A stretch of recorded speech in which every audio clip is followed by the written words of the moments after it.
Hey everybody, Vic here. Looks like the match is just getting started with the lag. It looks like James got the lag.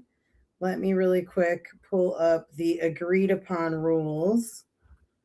All right, so hey everybody. Right now they are playing race to 9 ball with. Did they say alternate break? I think they said alt break, but alternate break. I did say winter break in my suggestion, but that's fine. They can do alternate break. Alternate break, rack your own, no golden break, call the 9, jump push out okay, early 9 okay if called. And no 3 foul, right? I think is what they said. No 3 foul rule. No early 9s. What's up, Pete? And it's call 9. How you doing? Work too hard. This is hardly work. Were they doing early 9s or no? I think early 9s but call. Yeah, early 9s if called. Yeah, but if you swap the 9 in, it'll spot right away and you shoot again. Yes. Like as a swap shot. Mm-hmm. Okay, James won the break. Ooh, scratch on the break. Yeah. We gotta get the pulse and pot engaged. I know, right? $5. $5 to the Polston pot. What up, Rob? What's up, Rob? You're a legend already, bro. I know, right? We're already keeping track of scratches for the Polston pot. Let's see how much these people are gonna owe. Yeah, right now we're at $5 for James Fox on the Polston pot. We're just going to simulate and see how big the pot would have been.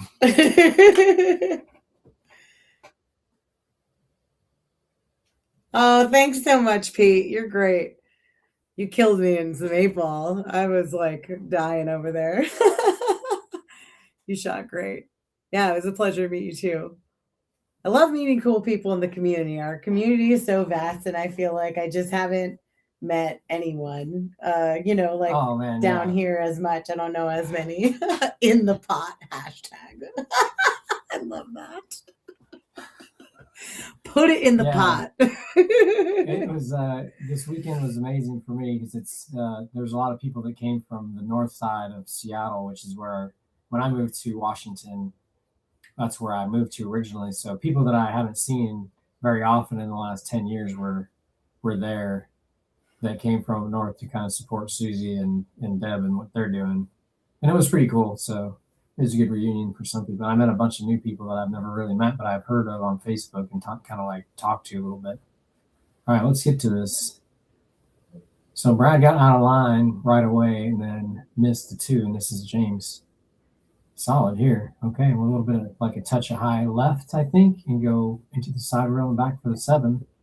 Kind of want to end up in the middle of the table, really a little bit closer to the side, I think.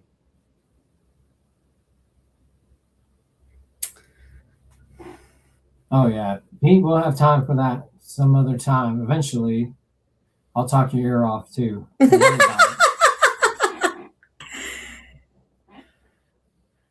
It'll be a great time. Oh. So we got James missed the 4. Yeah, this is like you could just shoot it a little bit slow and try to play it back past the 7, or you could hit it hard enough to go up and down. That's, I think, the 2 options. Ooh. So, like one of the tendencies you might have is to hit it too full if you're trying to hold it, right? Mm-hmm. And that's why, like, if you think that you got to baby it, then you should just hit it harder and go an extra rail. And that kind of shot, I'd say, and that gives you a little bit more confidence that you're going to be able to still pocket the ball and not have to do something. I like a touch of right here, maybe. Whoa. Ooh. Maybe you used right and then it squirted and you just missed it altogether.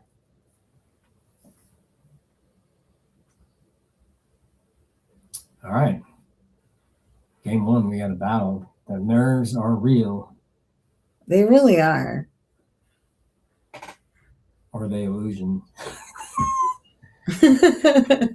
Are they in the room? Or do you just think they're in the room? All right. Ooh. This could be hazardous. Oh, yeah, because he he's definitely got this. He could pretty much thin the 4 and then and get back to the middle of the table, shoot the 7 into the side with some draw, shoot the 8 into the other side, and then post up for the 9 and then shoot it in the bottom left is the way I would do it. Yeah. It's my armchair pro advice. Yeah. Where's Lisa at for the Couch 6 comment? We are located in Tacoma, Washington, currently. Yeah, this is our home garage table, actually, and we have the EvoSports set up, and we're helping to facilitate a little bit of 9-foot table play because there's not that many 9-footers around here if you're from Tacoma or the south end of Seattle. So we're just trying to help the community, but we're working on opening a pool hall very soon, if you don't know.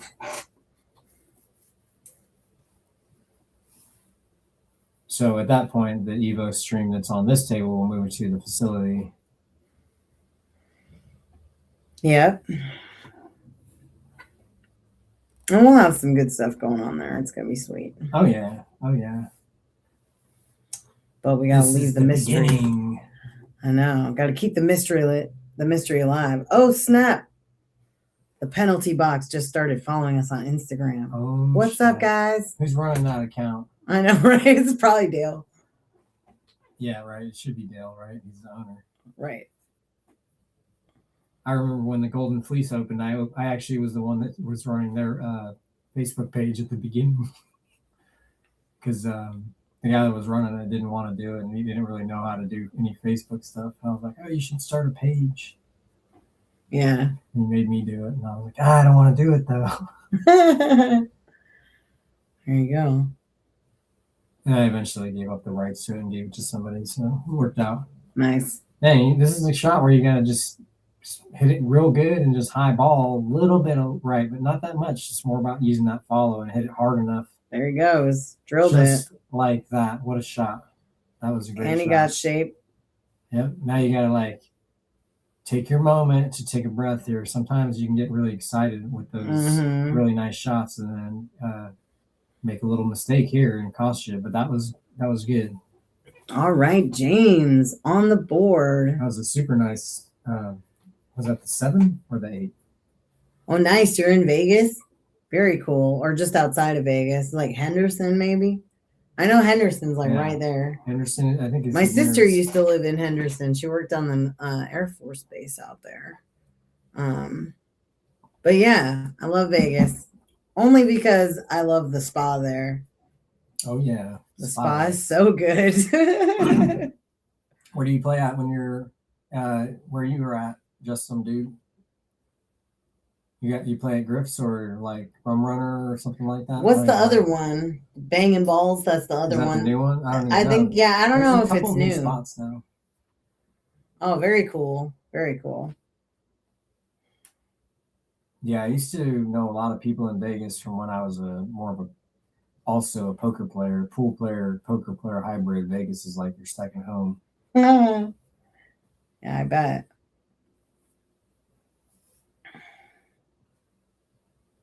Three, 6, 9 on the table. All right, dry break.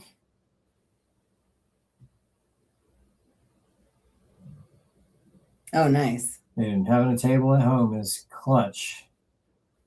You just hit balls in your underwear. It's nice.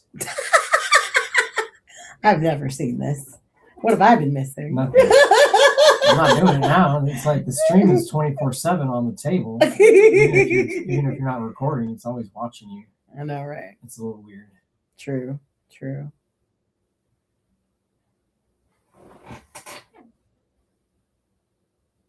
Nice. Just putting in time. That's, you got to polish your skills up and then test them on somebody. Oh, dang. That's what I like to say. James, you rattled it. But left him tough. He has to kick at it, I think. He might not be able to hit it that easily without using maybe a little. You don't think he could do some rail first here? Yeah, elevate and rail first with a little bit of spin. Yeah. It's pretty easy to hit, except for Evo After Dark. Rob, you gotta be the hype man, dude. That is amazing. Where do you think of this stuff, dude? You gotta tell Patrick Nix about that and then see what happens. He's gonna be like, his face would turn red. That'll be like last night, dude. Last night they played so late. Dude, I don't know if you guys watched that stream last night. That was like, we were like falling asleep. AI took your job. Oh, man. Dang, bro. Sorry to hear that. That's great. We're always rooting for people to get back out there. Yeah. It's a great community. And once you kind of like get into it, I feel like it's nice because you start to like know everybody. James Scratch, $5. $5. Brad hasn't scratched yet, right? It's true. No, I'm just confirming. No, yes, okay. I was confirming. Okay, also perfect. He has not scratched yet that I've seen. Yeah, it was a good watch. I was desperately trying to hold on for like the final game. It's like I got down to the last 5 balls and then I just couldn't keep my eyes open. And then I woke up and it was over and they were packing up their cues. I was like, I missed it. I know, right? I was like, just held it together long enough to shake their hands and be like, oh, I gotta go. Yeah, building up the robustness is good. Oh, dang. He called the 9, left it in the jaws, and now James has a triple combo at it. Oh, yeah, I guess he could call it, right? They're doing the early 9s here. Early 9s, but call it, right? So here I don't think... Rob. I think the only thing you can do here is slam it. Just slam it and pray. Let's go. Well, if you miss, then it's likely if you hit hard, the 2 will separate from the 8. Or separate from the 9 because of the triple 8 combination. I wouldn't want to leave this ball in the jaws though.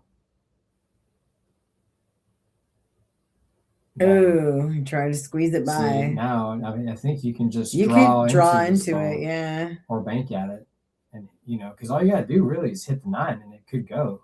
Yeah, and he called the 9 already. I think he's just gonna like use low left here and try to draw into it. Maybe hit the rail first.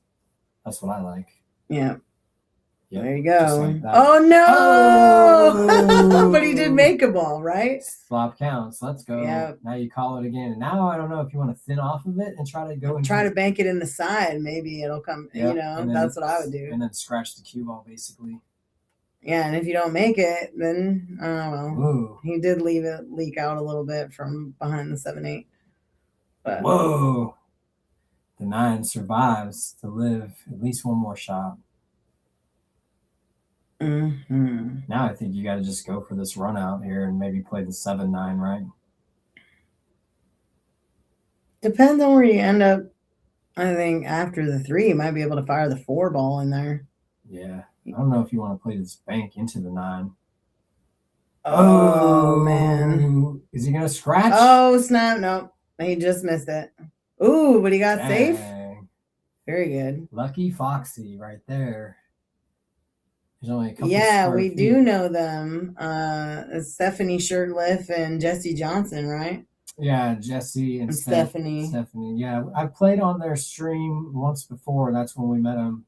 And also, I think I've seen them a couple times at tournaments. Super good people.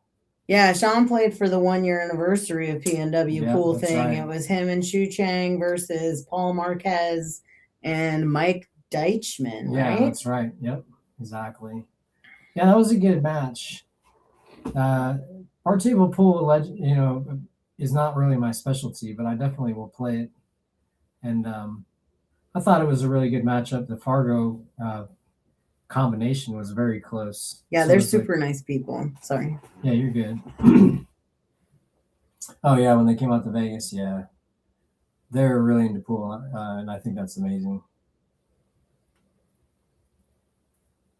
I mean, we could try to find you an opponent. Oh, very cool.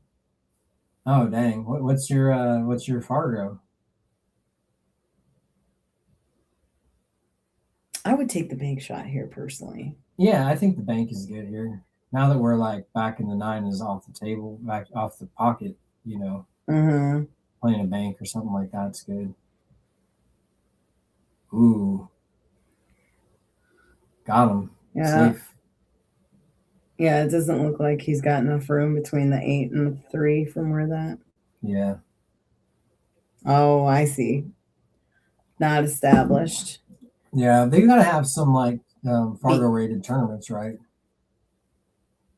Yeah. Eventually, you gotta just get into Vegas, start playing at something that they do rated events, and then just put in your time. Yeah, just start entering tournaments that are Fargo rated.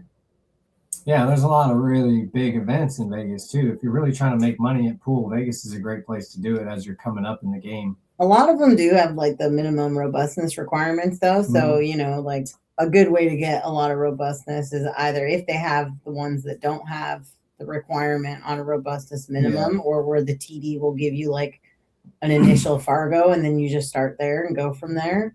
Yeah, well, once you're established, then that's what I'm saying. It's really good because it's like at the beginning, you got to get your, wherever you can, which mostly is like open events. You know what I mean? Like I think you can get tons of robustness just through like playing like a Monday or Wednesday night tournament or whatever. If you just continue to play like every week. Yeah. You'd be getting like, 10 to 20 games a week, I'd say. Yeah, he's saying they're hard to find because of the robustness requirement on a lot of them. Yeah, like here in Washington, we have weekday tournaments that don't have a robustness requirement, some of them. So, you can just get in there and put your racks in, and then they'll report you to Fargo and help build your robustness.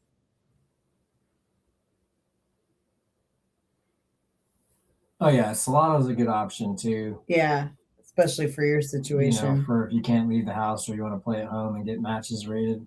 Another thing you could do, although I think you have to end up getting like set up, is you could do like 4-person tournaments and then use be like the tournament director yourself on like digital pool, and that way that those games can report, and then just everyone needs to have their account through Fargo, and you can start recording as the tournament director.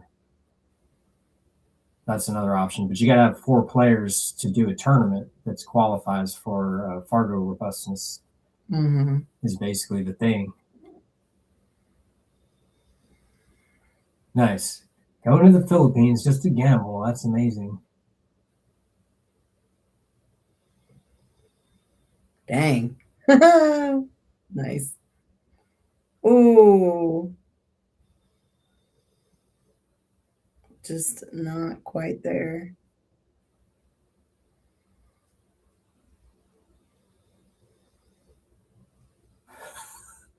Interesting. Yeah, I mean, the Philippines is a tough game as a general matter. Yeah, they're out for blood over there, man.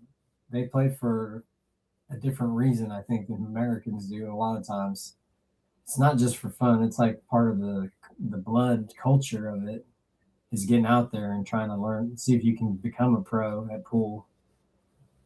It'll change your life in a third world country, being able to like have a skill like this that you can actually make money at. Because I think shot, James. Yeah, that was a great shot. Good speed, good control. A little bit of follow here and just go one rail, or you can go 2 rails with a little bit of right English too. But I like just playing it with follow to come straight up. Maybe a touch of left, but I like just straight up if I can. That's good. Good angle, right? Almost straight in. A couple inches off the rail so you don't have to elevate.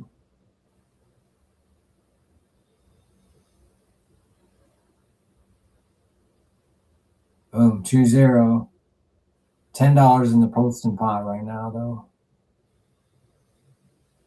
though. Dang, nice. Dang, okay. Talk about diving in, right? Just getting in there. That's what it's all about, I think. Just getting out there, putting yourself out there, putting yourself through the paces, and really testing yourself under pressure. It's happening. Kevin, right? He just started kind of playing, and then he's like at the UK Open right now, and he's like 5'10", 5'15" Fargo or something. Oh yeah, he's on the list. He actually commented earlier today.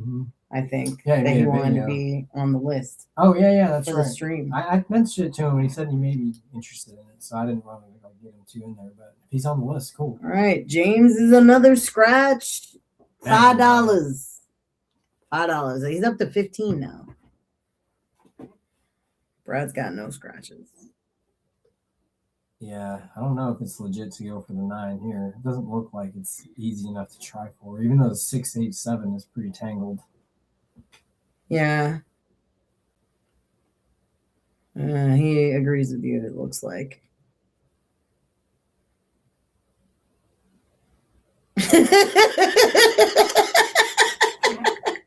Rob, you're amazing. Make sure it's big enough, Rob.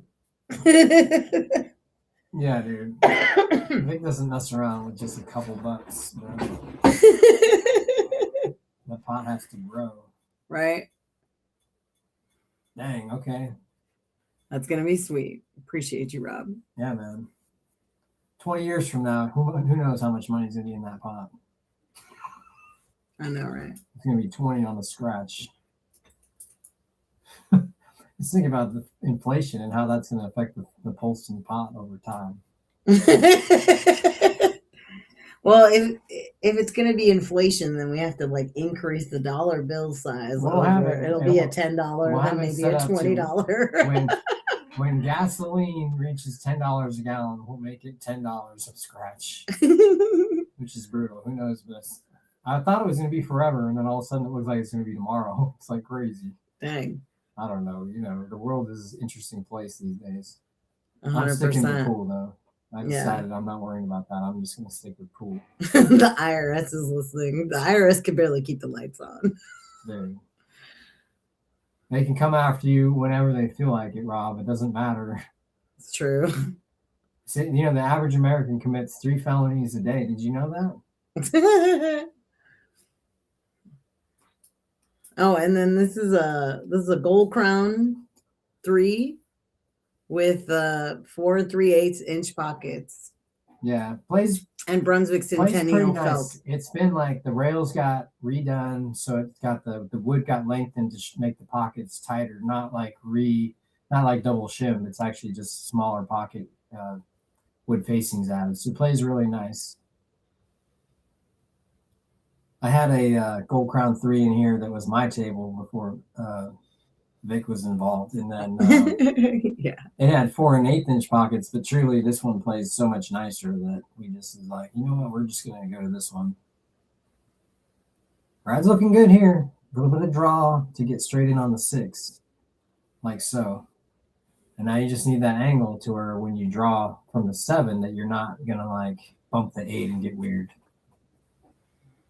You want to be just almost like a stop shot from here, if possible. You don't want to draw it back and then go to where you're going on the wrong side of the ball. You just got to stay on that side of the 7 with the cue ball. Good shot. Yeah, now you just got to put a nice draw stroke. Just enough to get a little bit of rotation backwards. Because even if you like bump the side of the 8 here, as long as you're coming up past it, you're going to end up with the shot. Yep, exactly. Oh, nice. You got 2 tables. Oh, dang, yeah. Cool. I had a diamond 7-footer when I first bought this house, and I had it in the living room, and then I finished my garage. Nice shot, Brad. That was amazing. Really nice out so far here, straight in on the 9. This will bring it back to 2-1 if he gets here, which looks good from here. Yeah. Boom. If you guys don't know, Brad Rickey Jr. here made the most amazing comeback, I think, of the stream history. Yeah. And 7-2 down to win 10-8. What was it? 9-8? 9-7? I don't even know. Yeah, they raced to 9, I believe. Yeah, and it was all the way. Yeah, it was like 9-7. It was looking grim. It was. Yeah, because he tied it up. Mm-hmm. He tied it up to 8-8. I remember that. Anyway. But yeah, so, we've seen him put 7 on somebody in a row.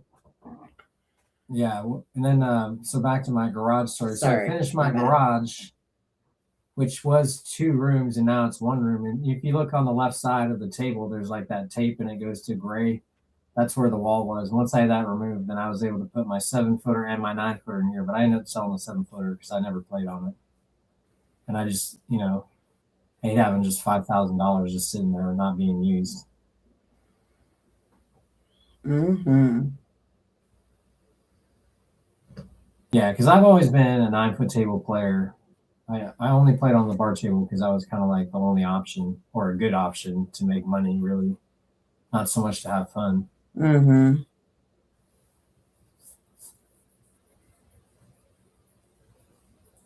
Oh, man, I couldn't imagine never playing on a 9-footer and then playing on a 7-footer the whole time and then going to a 9. That would have been unreal. I think the first table I ever saw was my parents' 8-footer, and I think they have an oversized 8. So it's like a little bit bigger. My father had, I think, a 9-foot gold crown in his house, but I never played on it. He never let us play on it. Yeah, and the first tables I ever played on when I started playing pool were 8-foot Brunswick, like I don't remember, Sport Kings, I think is what they were. Mm-hmm. And there was one oversized 8, but I never played on it. And then my friend that I met in college took me to the pool hall, and then basically that was it. I almost dropped out of school. Spent all my time playing pool. Started gambling. I did drop out of school, actually. Yeah. I thought about it. And started playing pool. I had a 1.6 GPA after my second year of college. Right. I was like on academic probation. Had to take an extra year. But I did it. You did it. Yeah, and then I never used my degree except for to like play better pool, I suppose, because it's a physics-based degree, engineering.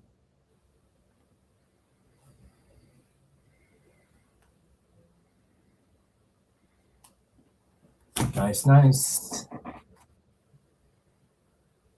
think you can draw here or you can go forward. It's your personal preference. I don't know if he's going to try to play the 5-6 if that's in the cards here, or if he's just going to like see what happens. Ooh.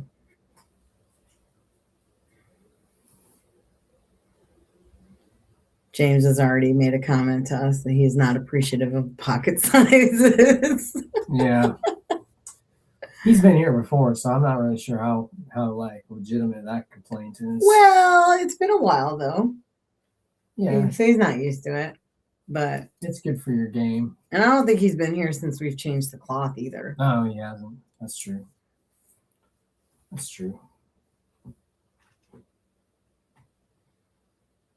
Yeah, so Brad just like took his medicine there for some reason. I would have probably tried to draw and get a little bit closer.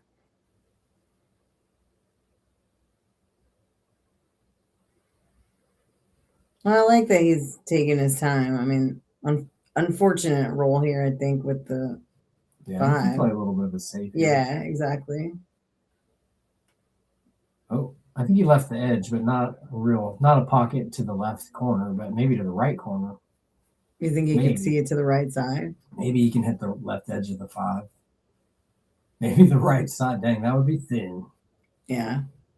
Yeah, if I could hit it, I might just hit it super thin and just like try to play the 5 to where the 6 is blocking the pocket and like the cue ball down at the end.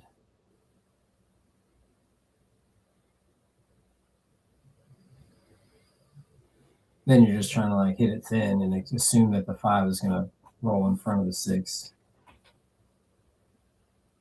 You might be going offense though. It's worth shooting at it if it's there. Come around a couple rails for the 6, right?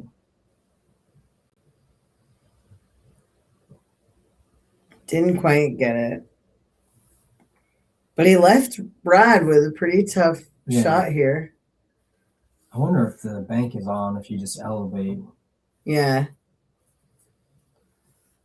Like my 8-ball shot the other day. Yeah, exactly. You just kind of dig into it a little bit. All right. Ooh. Almost got Almost behind the got 9. it, That was a yeah. pretty sporty shot. Didn't quite get away with it, but he's just going to challenge James to get out from here. Which I think at the level of Fargo that these two play at, a 5-ball out is some challenge, especially with 2 balls on the rail. It's not like they're just sitting in front of the hole. Well, and they don't often play on 9-footers either. Yeah. They're more, they play more on 7-foot tables, I think, than they do 9-footers as a general matter. Yeah, and that's big. You got to move the cue ball a lot more. Every shot's a little bit further away. Mm-hmm. And, and then being, putting a few bucks on it and playing on a stream with, 20 viewers is also another level of discomfort that you're not necessarily used to at this play. I'm definitely played a lot of streams, so I'm kind of used to it now. But I remember at the beginning, it was really tough to just stop thinking about how many people might be watching me, play pool and either play good or bad or whatever, and you just have to live with it. You know what I mean? Every shot, everyone gets to see it. You can't hide it, And that really actually led me to start really looking at the quality of my own play, being like, dang, if I'm going to watch myself play on the stream anyways, after I do these matches, I better start looking like I know what I'm doing. Otherwise, it's just kind of like, if you don't make changes, what's going to change? You know what I mean? If you don't like what you see, you got to change it so you see something better. 737. 1 tank of diesel or 1 gallon of diesel gas. Aaron's hilarious. They're both wearing shorts, man. I think that's the point. Aaron, you have so much gamble. It's unbelievable. I say that, I'm laughing, but he does gamble hella for 10, 20 bucks. I think. I don't know. He flips quarters for games, I think, too. Dude, it's true. I mean, I flipped a coin for 100 before, so I'm not saying it's dang. Oh, snap. Highlight Beautiful reel. shot, Brad. Highlight reel.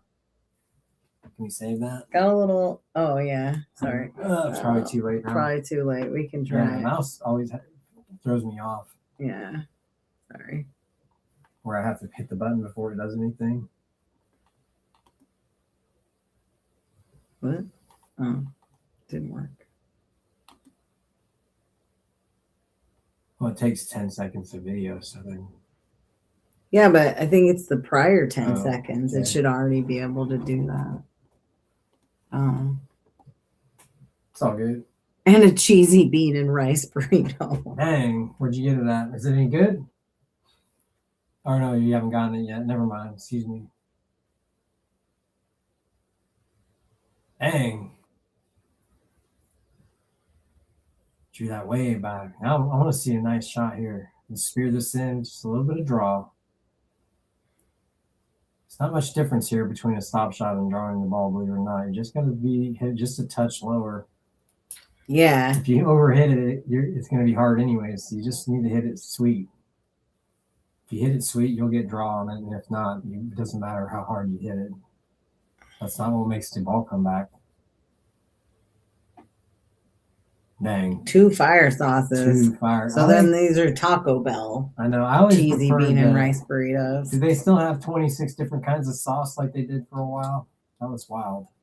They had 5 for a second. What? What's this all about? Yeah, they had green. They had a Chipotle one. And then the fire, medium, and hot. Exactly like they've always had. Right. Oh, snap. Oh, no. It's so close to getting lucky, but not. Brad's got a little smile on his face as he's walking around the table. Do you think he's going to get straight in on the 9 here?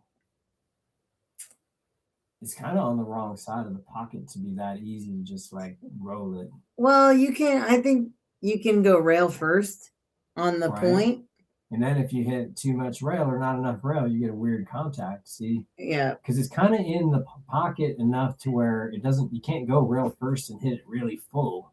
No. It's going to be a thin hit if he goes rail first. But but like if you cut it, you might hit the point and something weird might happen. True. You know what I mean? So this is an interesting, like, you think it's like automatic, but it's like actually hard to get perfect here on purpose. Brian's like, he's going to follow it. Bro. Yeah. If Brian calls this one. Oh! Dang, $5. Brian. $5. Brian. All right, now we get to put Did you manifest that for Brad? Come on, bro. He's gonna follow it. Jeez, and it just happened. Well, you know, the cue ball was pretty close to the rail too.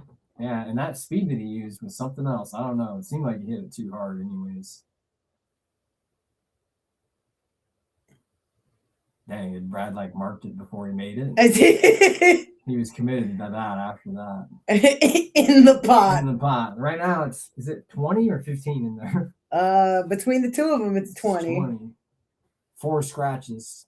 -1 fire sauce. Are you really reducing your quality of life that far, man? Come on. Maybe you are actually increasing your quality of life by having less fire sauce, man. It's wild. I never could handle the fire sauce. I used to eat a lot of it. Back in the day, I love the Mexi Melt. That was my favorite. Dude, 2 tacos for 99 cents. What's up, Chad? How are you? Big cat. Oh, yeah. Forgot about that story. All right. We got James on the break here. Made the 5. Dang, this is primo. I know. It looks really good. The 3 to the 4 looks tricky. Yep, exactly. And then everything else is sort of connected. Right. Yeah, so basically what? You want to get almost straight in on the 3. A little bit of angle to where when you draw it, that you're going to draw it straight in on the 4. And that's what makes it weird is there's really no like automatic path to like get a good shot on the 4. You have to like kind of create something. Oh, Jamesy, that was really hard. He's going to be okay. Yeah, you can draw. You can draw. You can like try to punch it between the 6 and 7 on the way back. You know, touch the left to get kind of straightish on the 3 or a little bit of angle. I think that's what I do now is just like take your legs just a touch of left English and center ball. And then just play a little bit of speed to just play the stun and tangent line. Otherwise, if you draw the ball, you're going to go right into the 7. And if you go forward, you're going to have a weird angle on the 3.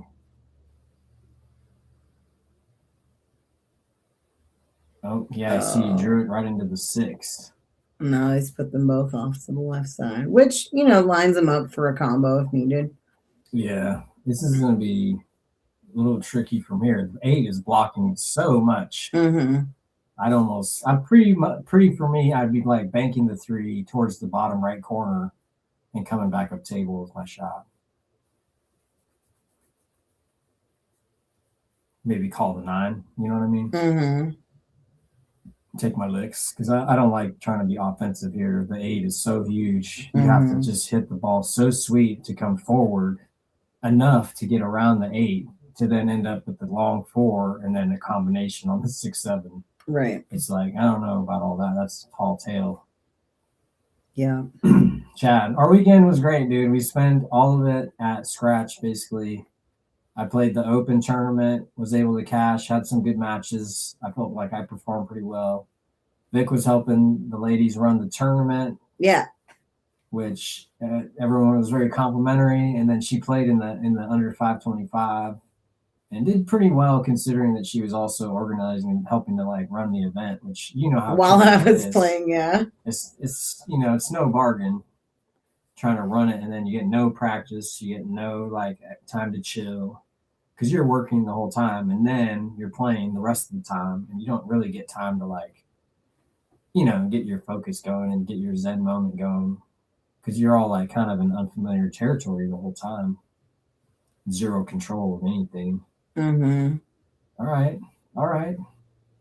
Back cut this, go into the 8 and see what happens, right? I don't know, you might end up with a good bank shot on the 4. You could move the 8 to a spot where you can maybe have a better opportunity than that 7-ball combo.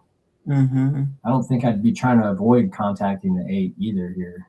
Mm-hmm. It's just inevitable, so you should be playing to try to play some shape off of it or play bank safety. shot. A little bit of a 2-way maybe.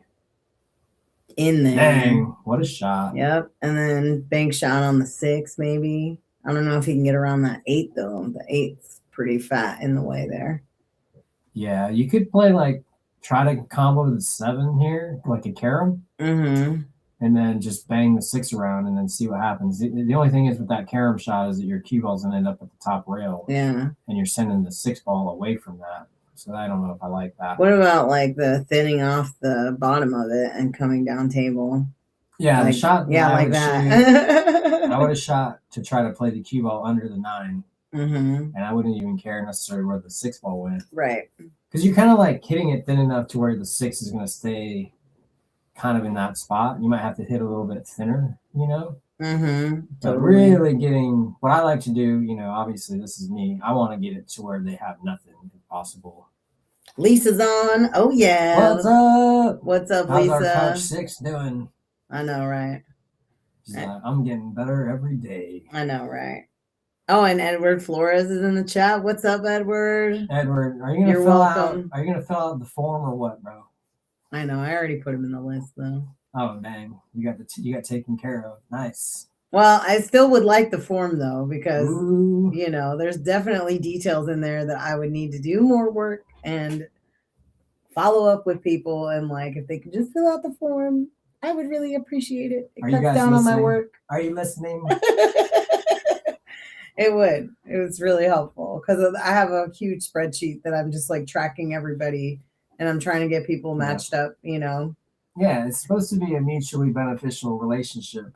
If all you gotta do is input the form and say yes, yep, it should be okay. Yep. You know, bring a few bucks in your pool game. Yeah.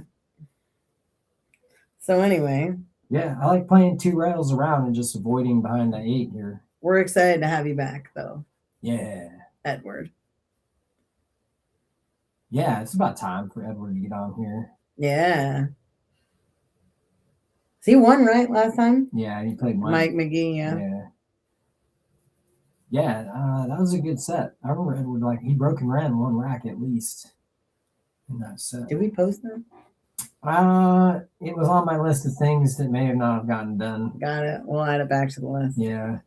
Highlight reels. We love celebrating all of the people who come on the stream and like showing kind of what they can do, you know?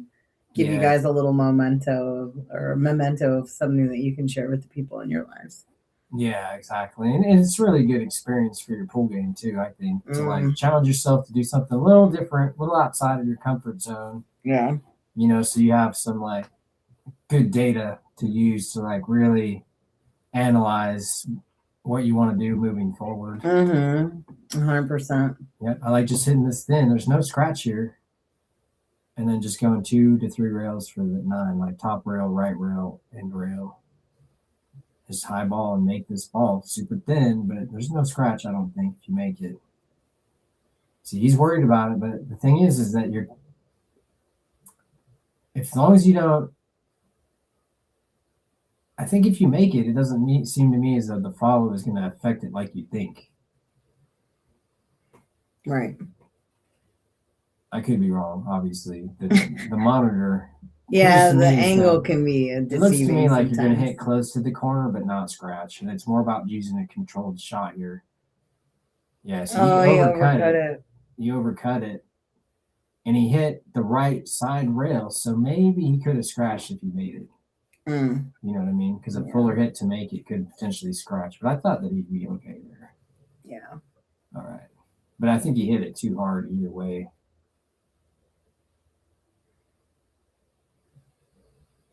Yeah, I like just drawing this ball, side pocket and draw. And you might end up with a thin cut, but I don't like going forward. You're just going away from the ball. You got to power it up a lot to come back for the 9. And if you like hit it with like a stun or whatever, yeah, it's gonna be okay. sometimes you just got to take the shot that's there, even though it's not great. You know what I mean? Mm-hmm.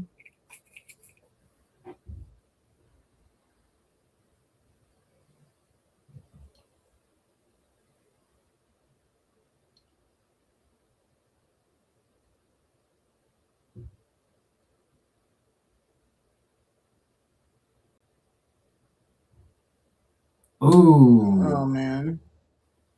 Hit it too thin and double kissed it out. Right, you know, he didn't leave a really easy shot for James here. I No, mean, not at all. you know, he's got the long cut that he could do. He could try to shorten the bank here. Mm-hmm.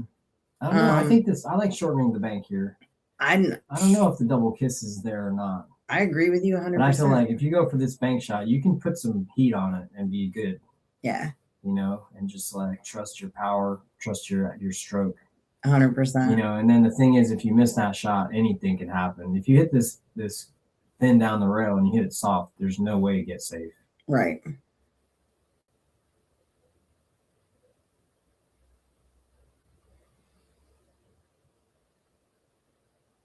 He went for the cut. Dang. Oh. Bucks. See, and it was right in the $5. It was right in the jaws too. See, James is at $20. See, a little bit of that's like the high percentage pocket might be that cut shot, right? But the high percentage win shot actually might be to bank it, even though you might miss, because if you miss the bank shot, there's a chance that you could get lucky. But when you cut that shot down the rail, there's almost no chance that you're going to get safe if you shoot the shot to just pocket the ball purely. You know what I mean? So it's like you might have a higher percentage to actually make that ball. The thing is that if you miss it, you're almost guaranteed to lose. And then when you bank it, you might be lower percentage, but you actually have a high percentage of maybe getting fortunate. Yeah, I think it's $25 total in the pot, but I think James himself is only at 20, right? Yep. Yeah. Brad's got one. You know Rob's keeping track, right? It is the Polston pot, right, after all.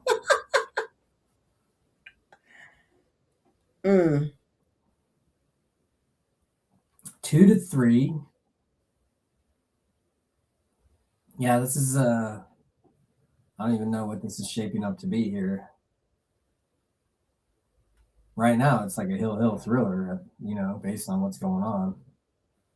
We do love a good hill thriller. Oh yeah, there's maximum soap opera-ness. Yep. Little safe. Ooh. Overrolled it. And he left natural position. Yeah. Well, not natural because he's on the rail. So now you kind of like, you'd like to not have to put follow on this ball. Well, you put top left. Yeah, exactly. That's just, it makes it a little bit of deflection and swerve come into play by having to elevate to do the left. Yeah, true. Good shot. Nice. Got a nice bump. Yep. Which is part of the shot. You know, all that stuff is like, yeah, he hit the ball and it helped him. But it was like, obviously, if your line is you're going to hit that side of the ball, if you like hit it a little bit, you know, short. I like a stop shot here or like a slight roll forward, like not very much to go between the 8 and the 9. Interesting, yeah. And because it looks like the 3 ball goes in the upper right corner there. Yeah, you know, and if it's me, I think there's a little bit of an angle. See, he agreed with me. Yeah, I thought there was a little bit of an angle. So if it was me, I would just draw with left English and then draw to the right rail and back up into the middle of the table. Yeah, it looked pretty straight into me. And use a stroke. Yeah, no, for sure. It could have been so much that shot's not legit. So much of it's like you got to be there looking. Could just be, you know, lower level Fargos than just the way we think too. Yeah. I'll be over here. My skill set is a little different. I know, right? Like, I don't know what to do. Well, if your ball pocketing is as good as yours is, that is the right shot. If you feel good about shooting that 3 all the way down from that far away, and there's nothing wrong with that. I'm not scared of a 9-foot table. Yeah, exactly. So it's like, do what you want, you know? Yeah, I like playing this pretty soft to shoot the 5 on the side. Yeah, exactly. Oh, that slight soft. overcut it though. Yeah, slightly overcut it, but I don't know. Maybe that was bridge work. Here, I feel like you could just, thin it a little bit to come off the rail just past the 6. Yeah, play the 5 in the right side. Yep. Mm-hmm. Yep, thin and out just like that. Really nice. Yeah, now you can play a stop shot here, or if you can really go to the side rail and back, you can get yourself a little bit further down table. Because this shot, although it's really nice positioning, you think about a 9-foot table, you're actually a lot further away from the ball than you want to be. And that stretching, this stretching that he's doing right here is actually makes the shot harder. If you left yourself like 2 feet closer to the bottom of the table, you wouldn't have to stretch this much, and that would actually make the shot easier, even though it's further away. Mm-hmm.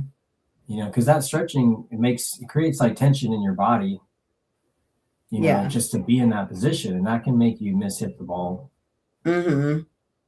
Yeah, because if your arm is all wonky or whatever, then your stroke isn't coming through properly. I try to be really cognizant of that. Force it sometimes, and that's just like you get inconsistent power, right? And that's one of the things about stretching that's really dangerous. Is woo, beautiful shot. He made up for it. He's gonna end up with this right side pocket being available, I think, or the right corner, bottom right, and he can just go high ball, avoid the scratch, and then come back and shoot the 9 in the bottom right again. And this is just about ball pocketing. You got to just purely make this shot and just play the speed. Good shot. Nice shot. Nice sleeve. I feel like James's speed is a little bit better than Brad's right now.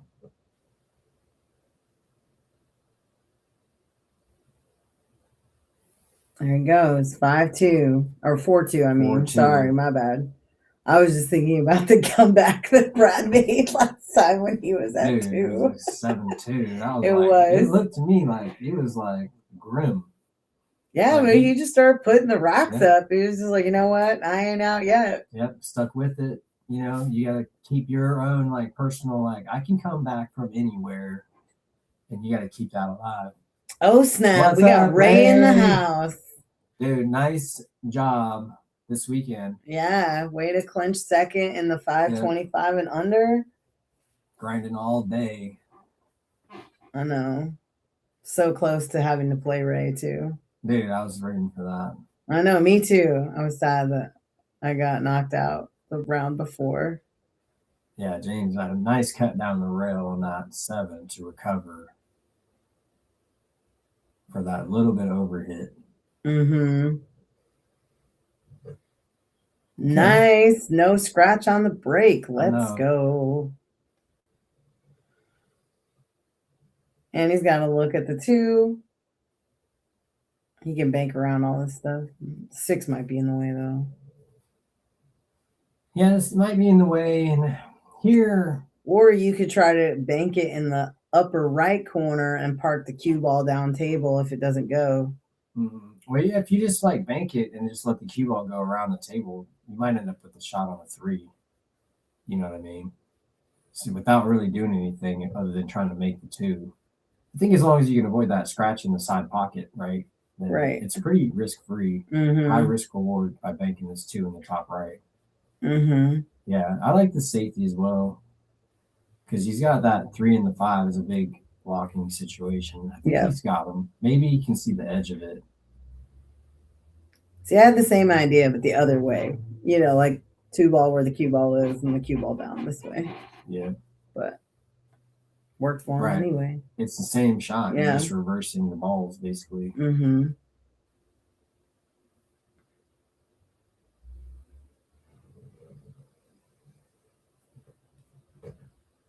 All right.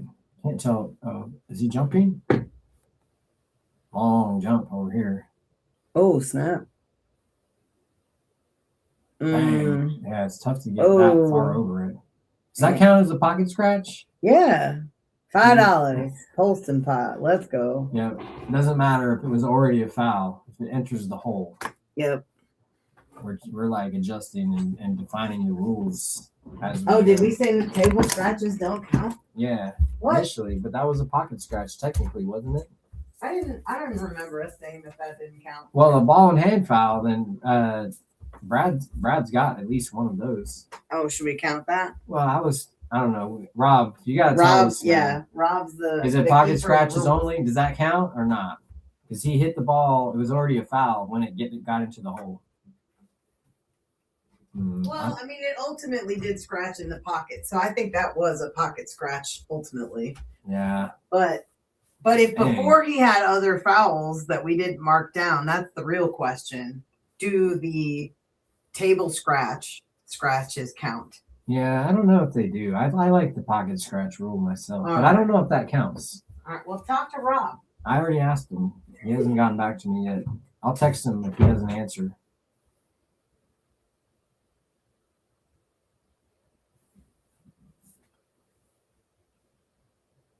All right, James ended up with a little window here. Oh, two-way.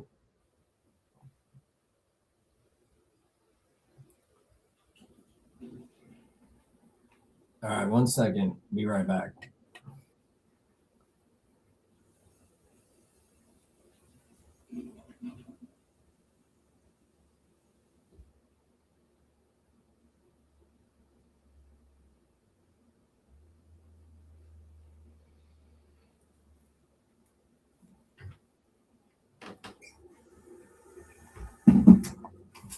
We're muted right now, babe. Perfect. I'm in. I'm back. All right, we're back. So Cue ball inside the based pocket. off of that, what happened there? And what you're saying is that this is a $5. That was a $5. What do you call it? Event. Mm-hmm. Because it was a pocket scratch. The cue ball went into the pocket. It doesn't matter if it was already a foul. Is what I'm hearing, which is fine. I just need to know the rules so we can account for it properly. I like this shot here. Just a little bit of draw to get kind of straight in on the 6. That's what I like here. Yep. You're going to go right toward it, which is fine. So it's just more about getting that stroke. Yep, nice. That was a great shot. Now here, maybe if you can go to that left side rail and back to the middle of the table a little bit more, that would be good versus just kind of drawing it. Mm-hmm. And it depends on, how far away you want to shoot the 7 from. To me, I like to get a little bit closer if I can do a little something to do that, just to make that ball blocking easier. Good shot. Do you think the 8 passes the 9 in the bottom right? I don't think so.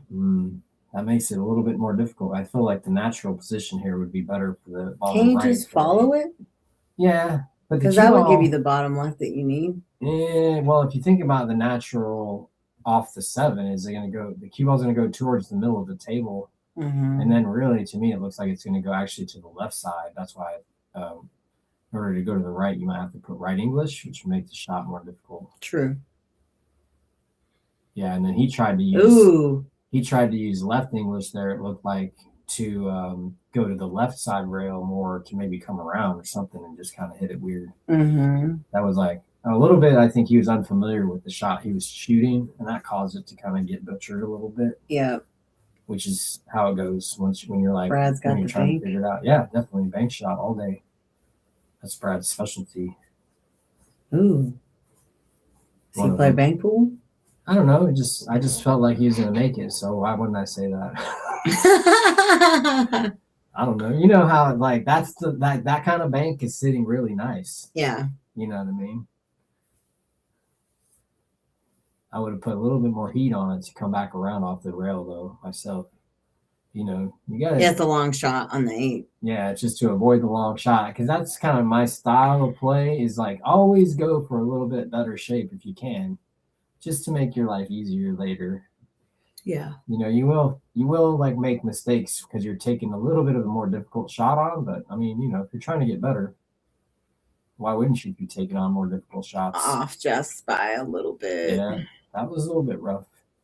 And see, like I said, in that situation, if you feel good about that bank shot, go for a better position so that then you have an easier shot to run out. later. Mm-hmm. And you are going to sacrifice a little bit of your accuracy on that bank. But, I think that on those banks, hitting a little bit harder is not going to hurt you.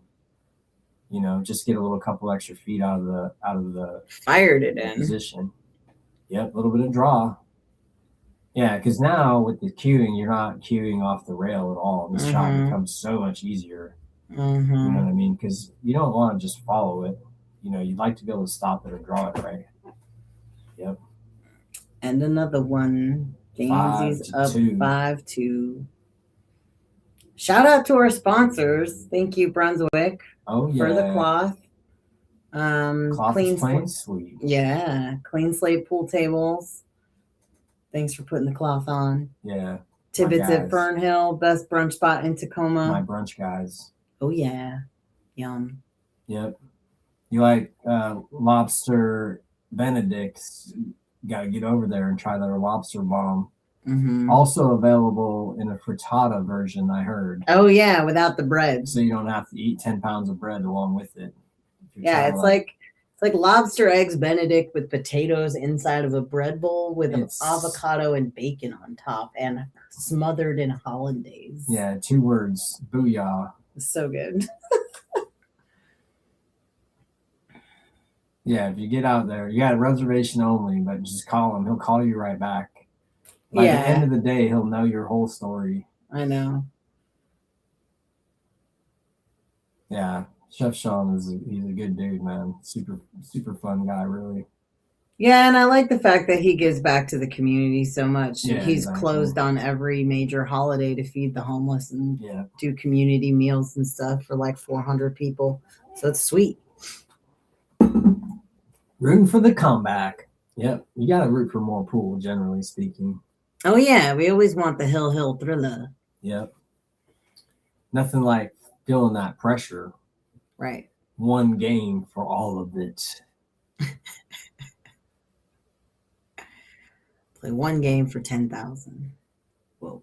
Dude, that's a hardcore fist bump. Dang, bro. It is. Solid. Oh, no. All right, Brad. Let's put some games up. You got a nice open table here. I think the 3 to the 4 is going to be tricky. I think the 4 passes the 7 in the top right. It's tight. Maybe it's a tight. little bit. It's tight, but yeah, you like the 4 on the right side. Of course, yeah. It just because I think you could, depending. Yeah, I don't know what's gonna happen here. I think you just need to go harder with the follow to get over to shoot that bottom left. But, yeah. Maybe he's just taking what he can get here.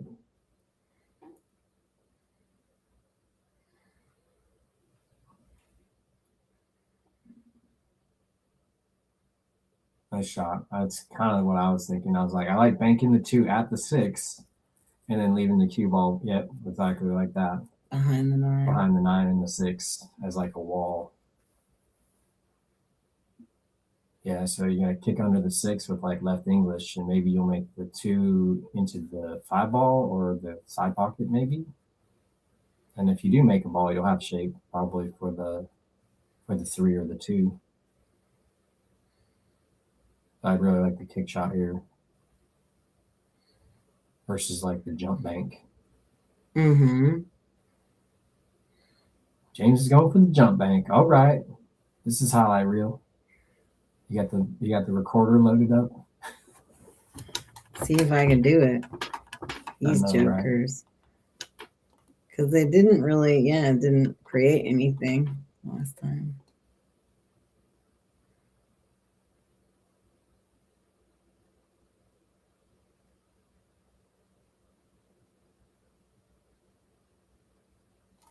Never mind. So that doesn't count for the Polston pot then. Yeah. Dang. All right. But we had to count the other one. Did we count the other one? Which one? The one that we were talking about was one on that. With Brad? Enough. Yeah. Yeah, it's already in. So we're at 30 now. $30. Super official $30 Polston pot. So far, so good.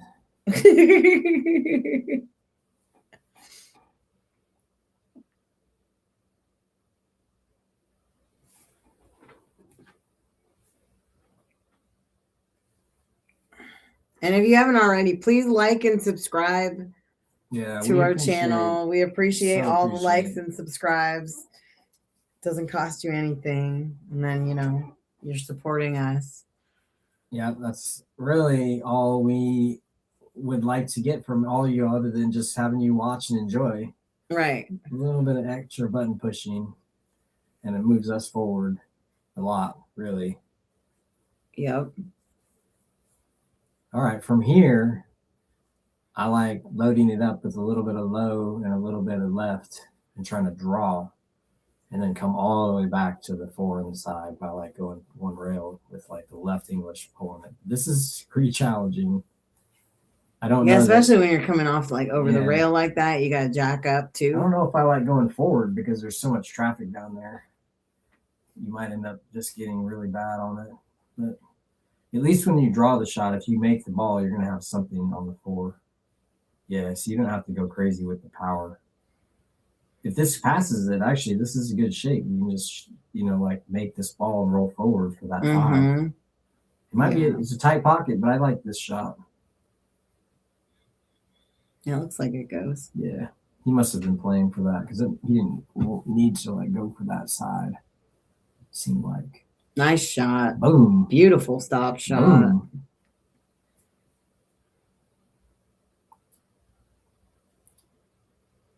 Yeah, Brad might be one of those comeback kings.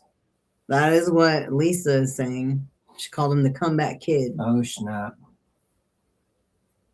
My preference is to be the front runner, but comeback kid is solid. You do what you got to do until you do what you get to do. All right, this is good shape here. You can just go forward. And then now your trick is really going to be deciding how you like to go from the 7 to the 8. To me, because it's really slick cloth, I like to get close to the 7 and then hopefully kind of straight in and draw back so that you can kind of control. Otherwise, you got to get 1 rail position or 2 rail position. Got a little bit of an angle here, but it's good. Yeah, see here you can do the draw shot here and just play that rail and then back down. But you gotta really get a nice draw. But it's just about being smooth. If you hit it too hard, you're gonna have to use more draw, and that just makes it harder. We got Josh Carlson in the chat looking for action. Did you fill out the form, Josh? Not yet. We have Josh, we have a Facebook group that you can join. What's it called? Easy Street Billiards stream. Yeah, so on that stream, there's in the group there's like a form to fill out with all the information that you want. It's pinned to the top. And it's pinned to the top, and then we'll set you up with the game, so you don't have to necessarily ask on the stream. But you can if you want. Maybe somebody is feeling foxy and or froggy and they want to get in there. Yeah, definitely. But that would help you like get on the list, which is part of like the way we do things. Because we have a number of people in that range that you're talking about that may not be watching that are willing to play. Yeah, I've got a list. It's just, it depends on how availabilities show up. Yeah, that was quite the rattle. So rattle. He almost scratched and he almost made the 7.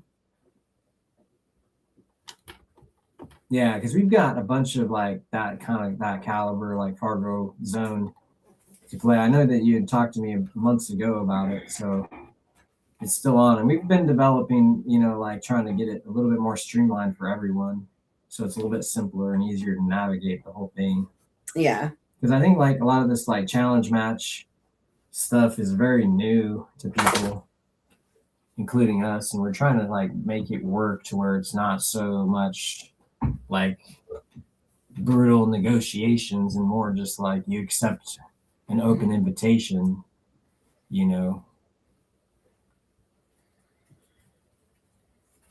All right. The immortal question. Do we go for it or not?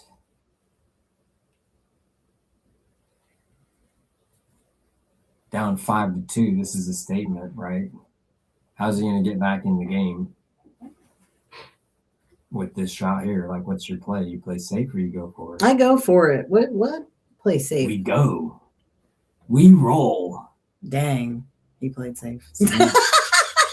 Good save, I'm over too. here. It was a great save. That could be a game winner, right? He took the kick away to the left side by putting it kind of over by that side pocket. Mm-hmm. So now James is either going to have to jump, which is, a jump shot, not necessarily predictable result, or a kick shot with maybe you can make that 8 in the side. But on a 9-footer, it's going to be tough to like really get him, like hook him, We'll see what's going on. Oh, we got Ryan McNichols agreeing the 8-ball set already. Mm-hmm. Ryan, are you on our group? Yeah, I don't know. There's like 170 people in the group, something like that. Yeah, because if y'all are interested in playing for real, join the group. And then get on the list, and you'll get a game. That is actually the only thing in between you getting action and not getting action. Yeah. Really, if you're not in the group, it's going to be harder. So if you're not on the list, it's going to be harder. We get a lot of people that I know want to play, and they just haven't done the like 2 or 3 extra steps to like really get it to happen. Mm-hmm.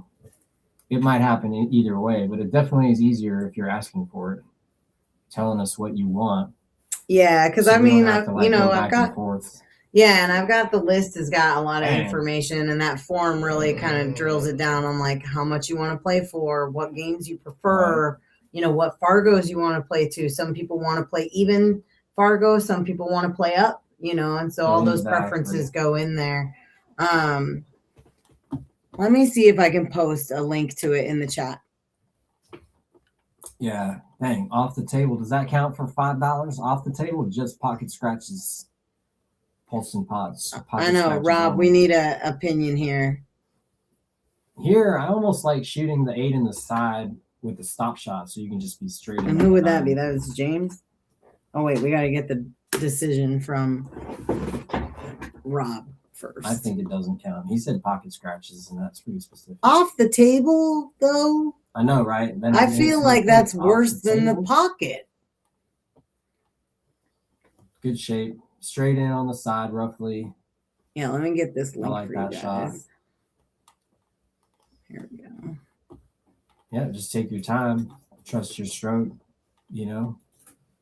Trust your aim. Boom. Rob says, Rob's chiming in.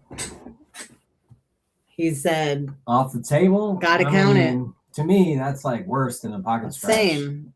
All right, like, so Jamesy's at 5. What are you smashing the ball? Come on.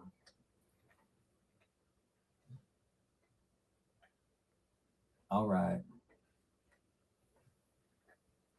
All right, Ryan. I don't know what that response was. I think it was to your question about him being in the stream group. Yeah. All right. But anyway, I posted the link right there, so you can anybody can join it. It's free to join. And then I've pinned to the featured section at the top.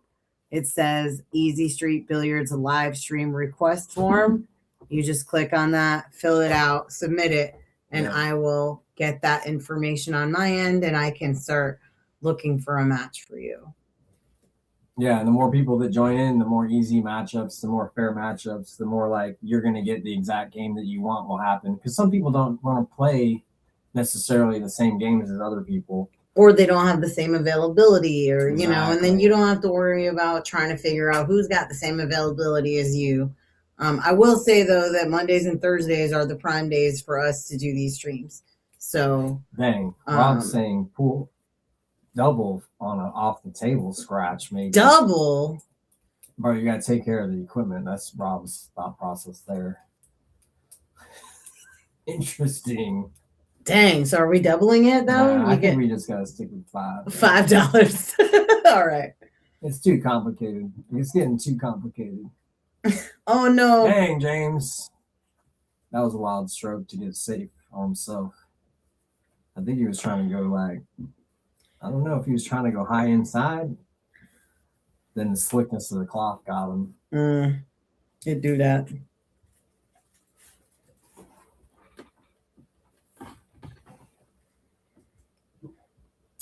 I don't know, Ryan. Skill level 5. I don't know. You're trying to play on the stream here? We mostly like arrange people based on their Fargo. Yeah. I know a 5 is going to be like, oh, nice hit, James. He's going to get safe maybe too.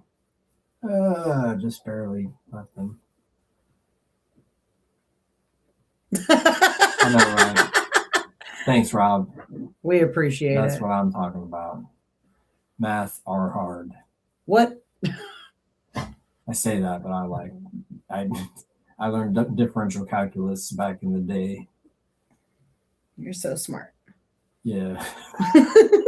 Thanks.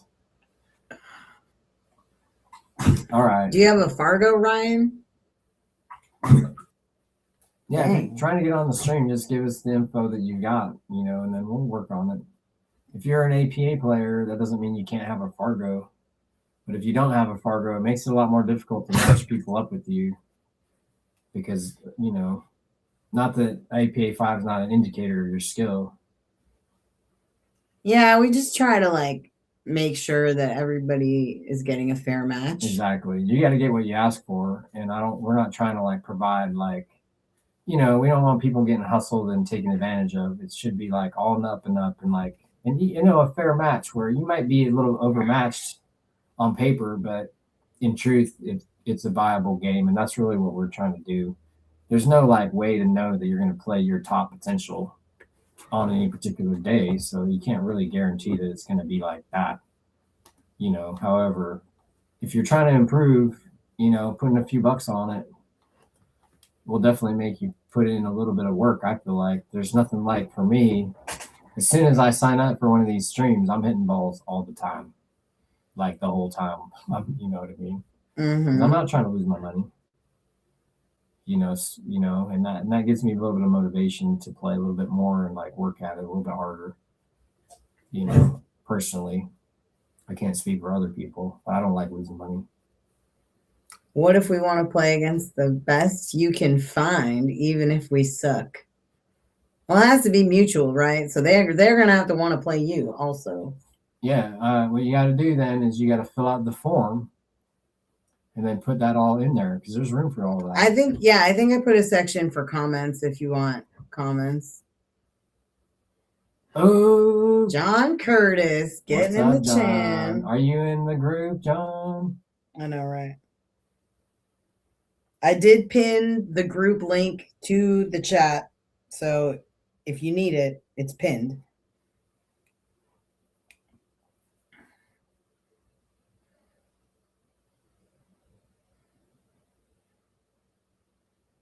Yeah, I don't know how much you're trying to play for just some dude, but there's plenty of, if you're really trying to play anybody's skill level, there's plenty of guys that play good that'll play somebody that's not that high rated. I don't know necessarily that that's what you want to do.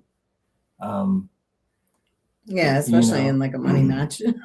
It's the question really becomes, and part of the reason why our philosophy is we want people to improve, and it's not so much about your willingness to play someone good. I don't think that should be. I mean, you should hopefully be willing to play anybody in the world because you like the game and that that by playing better players, you're going to improve. The thing is that we want people to have an opportunity to win, and partly you got to learn how to win as part of learning how to get better. And by playing against top players, you're not going to learn how to win. You're going to learn how to survive. And then you use those skills to learn how to win against people that are your skill. Because those are, when you're able to survive against good players, really doesn't teach you how to beat them so much, but it teaches you how to beat lesser players. And that's really what you got to start out with, in my opinion. It takes a long time to have the skill set required to beat someone that's 600 plus Fargo. You got to be getting there. And you'll see that really what it comes down to is you got to just be able to pocket balls better so much of the time. Once you can really start pocketing balls, then you can start playing against better players and actually do it in those situations. But until you can really run out pretty well, that's one of the main things you want to work on, especially playing against better players. It's mostly going to be not you being nervous, but if your like skill level is not so high, then you're just going to get run over. And I don't know. To me, it might be incentive that I play a lot more trying to get better. But I don't know. I really like to just have the matches be as fair as possible.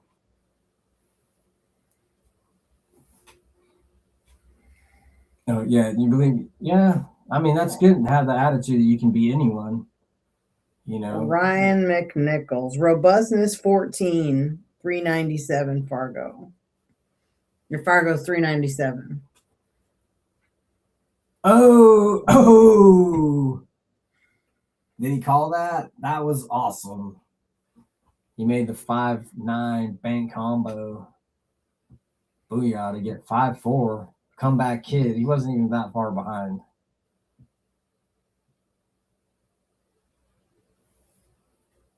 Dang. That was, sorry, I just watched it on YouTube. It was pretty great. Just barely avoided that scratch. Would have been $5. He's like, not today.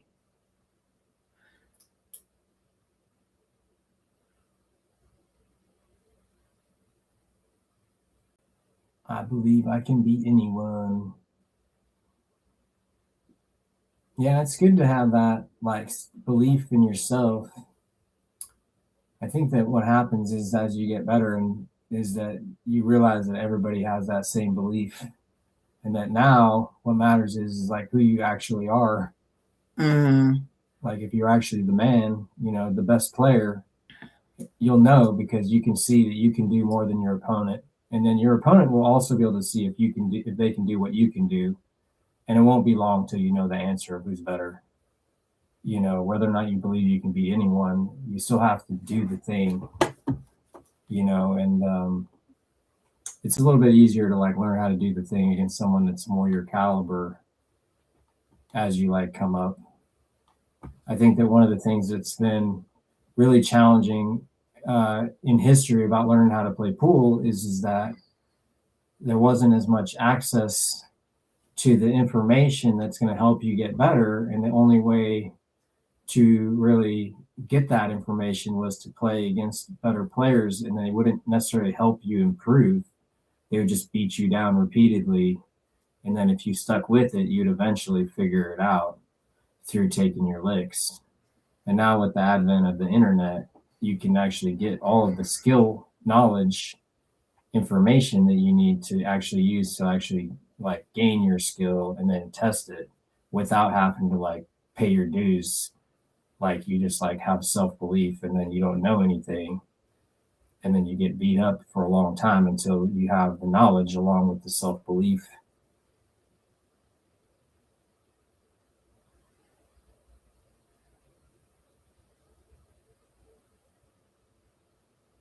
Well, yeah, I hear you with this false sense of how good you are, but I mean, do you track your pocketing percentage when you play pool? Because that's all you have to do to know how good you are, is you just keep track of everything. Because roughly speaking, the way that I have the percentages locked into my mind, and the way that my experience is over 30 years is that your Fargo rating is basically roughly equivalent to how many balls you can run in a row with an easy open layout. And that when the difficulty of the layout increases, then it's much more difficult to run more balls. Nice, James. Yeah. Lucky James. Well, sort of. He's in a tough spot now. He can bank it. Absolutely. But with that being said, if your Fargo is like 400 to 500, that means that when the balls are open, you're going to be able to run like 4 to 5 balls on average. I mean, obviously, there's a little bit of a range because your defensive ability isn't categorized in there. So if you move good, then you have but all that stuff is like information that ultimately you don't need an opponent to get. Your practice routine will tell you how good you are as far as your skill. And then your ability to execute on those skills has to do with your confidence against various level opponents. So if you already have that confidence, it's not about that. It's about your skill.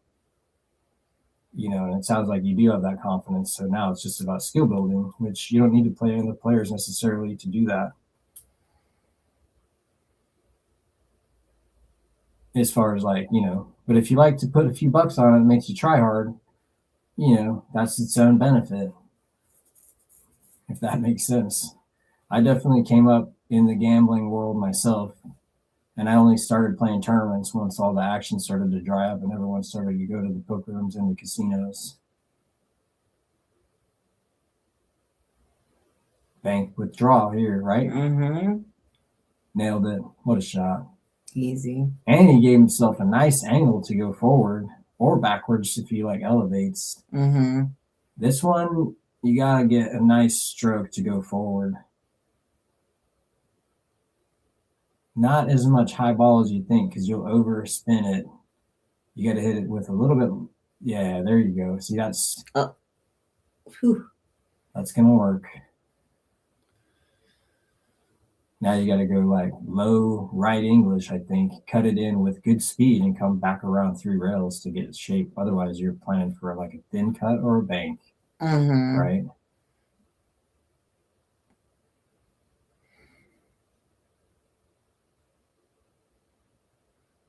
Yeah. Are you a winning gambler or just a gambler?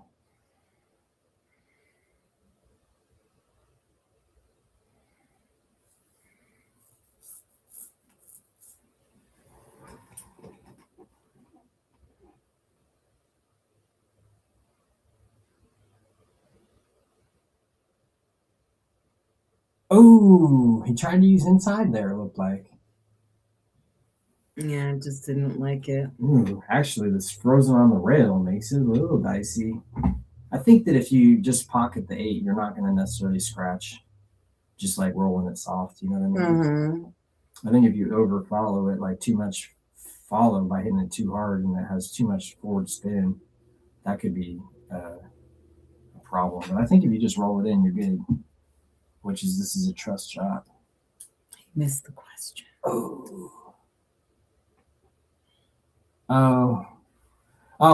If you're a gambler, if you're a winning gambler, then everything makes more sense, but if you just like to gamble, then,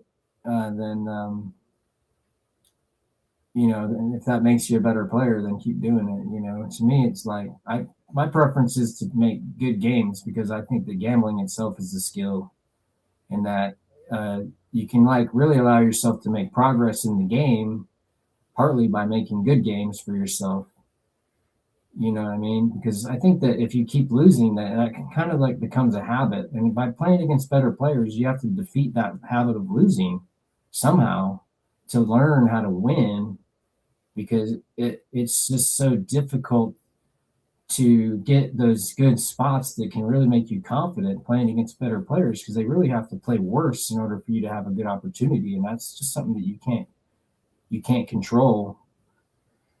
And that, so much of, pool is you watch the good players and that inspires you, but you got to get out there and hit the balls too, so much of pool is figuring out how to motivate yourself. You know what I mean? Yep. And I definitely playing for money and trying to make money at pool definitely motivated me, but I wasn't out there trying to find the best player in town to gamble with. I'd watch that player all day, but I didn't necessarily feel like watching them was going to make me better, especially if I was playing against them.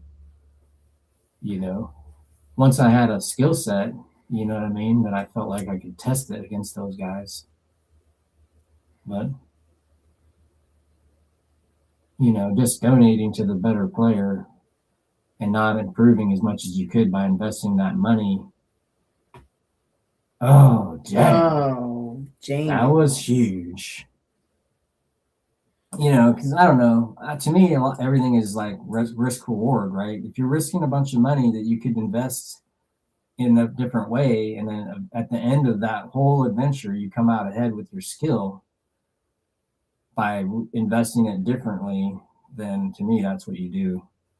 If you're, by investing it by gambling, that's fine because you're going to get your skill improvements because you're going to take your licks and then all that. I just think that you should, take a look at what's really going on so you know what the best move is.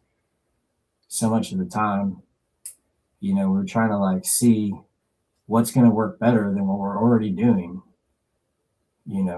It's like moving us forward is always.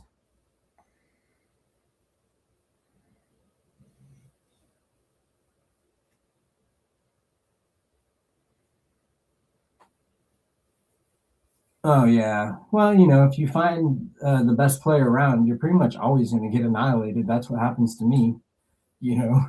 It's not hard to find people that are better, if you're like doing something seriously, and pool is like really not really about making money. I think when you say it's more for the love of the game, Exactly. So, but there's so much to love about it. Mm-hmm. So many different ways to like enjoy your game, Yeah.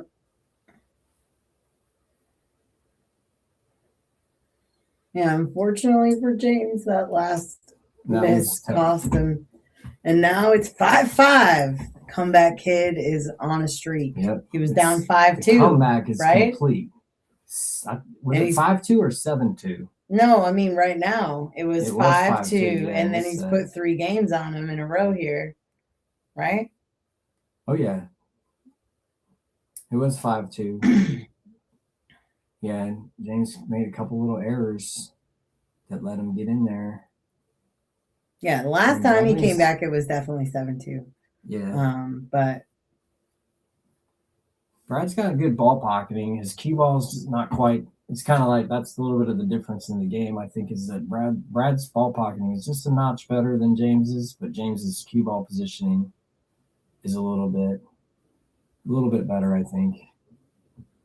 Overall, specific shots notwithstanding, right? I'd be broke.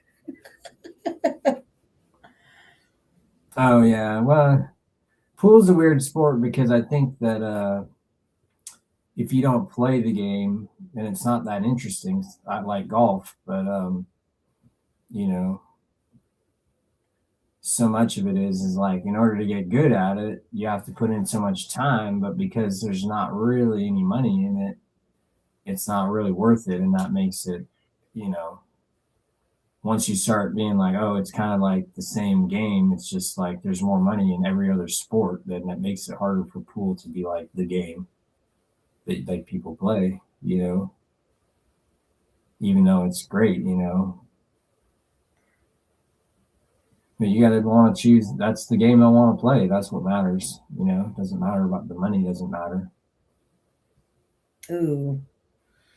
James got just himself a little bit stuck here. Just a touch more left or a little bit fuller to come up just a touch higher. So now you're going to play safe, yeah? Mm-hmm. I don't know if you like to just like try to like jack up and bank this ball.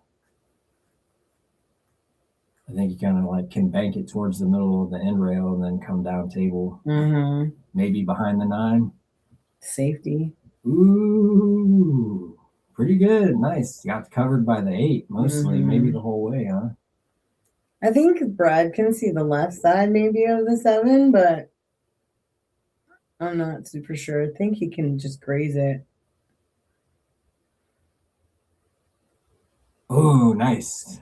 Ooh, almost added to the Polston pot there. Not this time. Flirting with the Polston pot. Oh yeah, thanks for joining us on the stream. Yeah, dude, thanks to everybody I'm gonna call too. You dude from here on. Just some dude. Pool is such an interesting game because there is, like you said, there are different disciplines that are all very popular. If you count cue sports in general, there's so many different variations of it. Mm-hmm. But I think that ultimately what that does is it increases the player base. It just reduces like the ability for the game to get concentrated. And James, because different cultures have different variations of the game, and that causes it to not be like so popular everywhere that there's money in it. Oh, we didn't do the poll. Dang. What? Oh, the poll? Yeah. It's poll time now that it's 50-50. Right?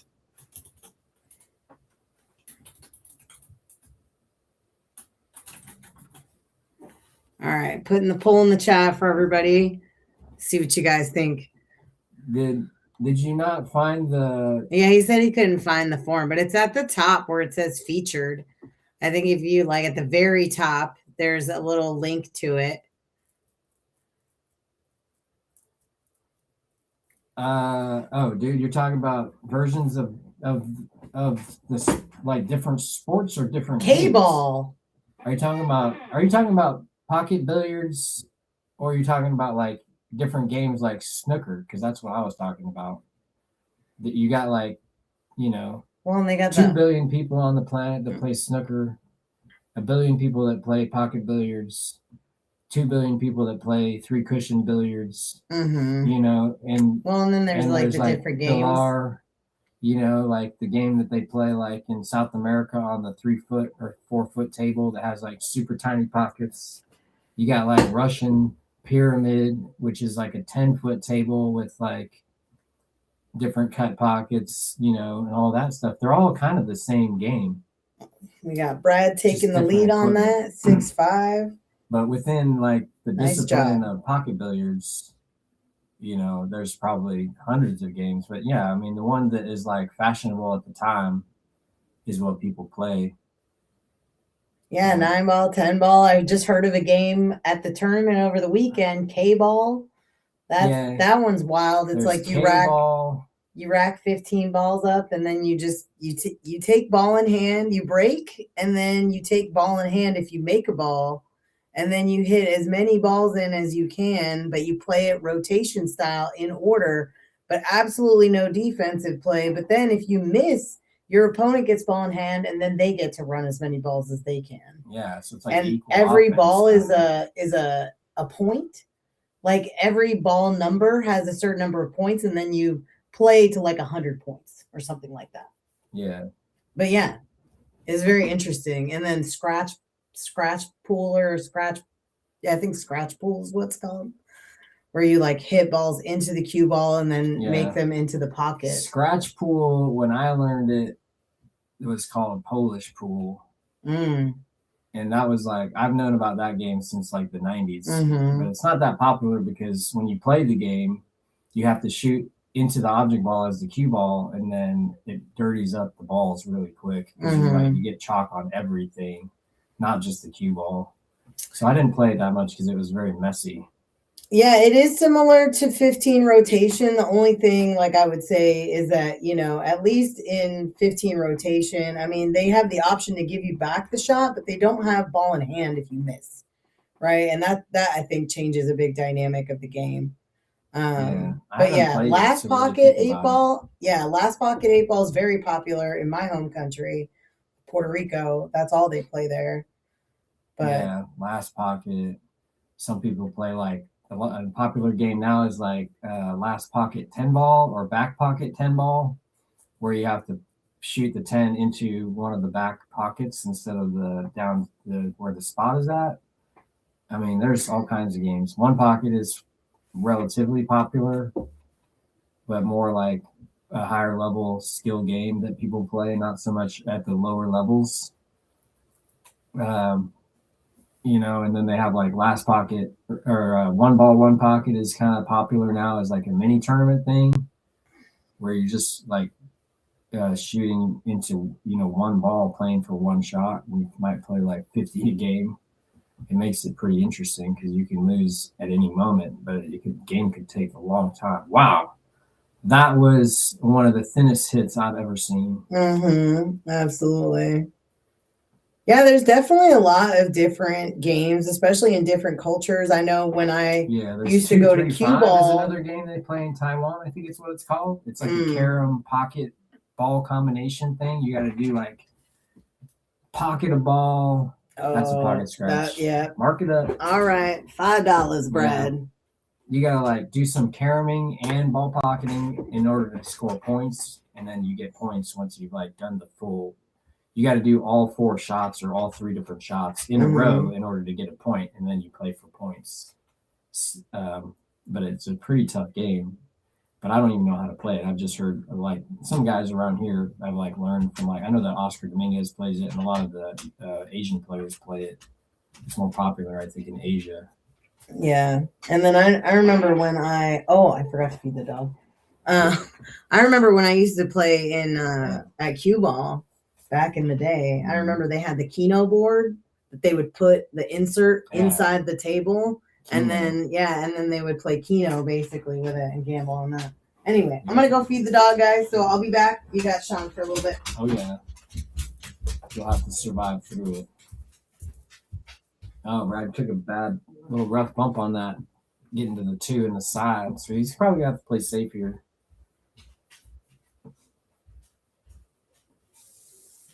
Yeah, I don't even know what games they play in the Philippines. Yeah, but I don't think that hurts the popularity of pool or the money in it, because I think the better players understand that it's not so much about the rules of the game, it's about the ability to execute any particular shot, and that you got to learn how to shoot different shots for different games because of the priority system that the rule set forces you to like acquiesce to.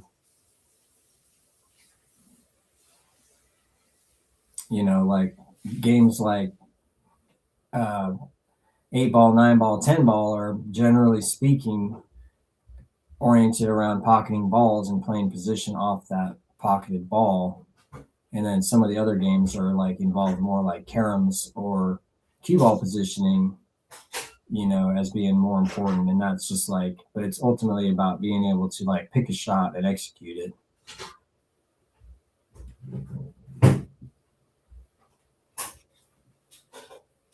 Oh yeah, Chad, the $5 scratch thing. So Rob Paulston was like a couple streams ago was like, oh, we do $5 a scratch on a pocket scratch. So we started just keeping track for fun, but it's not a real thing. Oh, Chad's asking about the. And Lisa said hi to the dog. Oh yeah, Lisa says hi, baboosh. Yeah, he won't talk to you unless you have treats, so don't worry about it. Or pets. Yeah, or pets. But you give him all your pets. Yeah, she do that. All right, I like this carom on the 8 here. Thin the 2, go into the 8, and then you probably end up with some sort of a defense or a good shot. All right, you just played straight for the safe, I think, there. Mm-hmm. Thank you. Yeah, that was good. Use the 8 to hold the cue ball.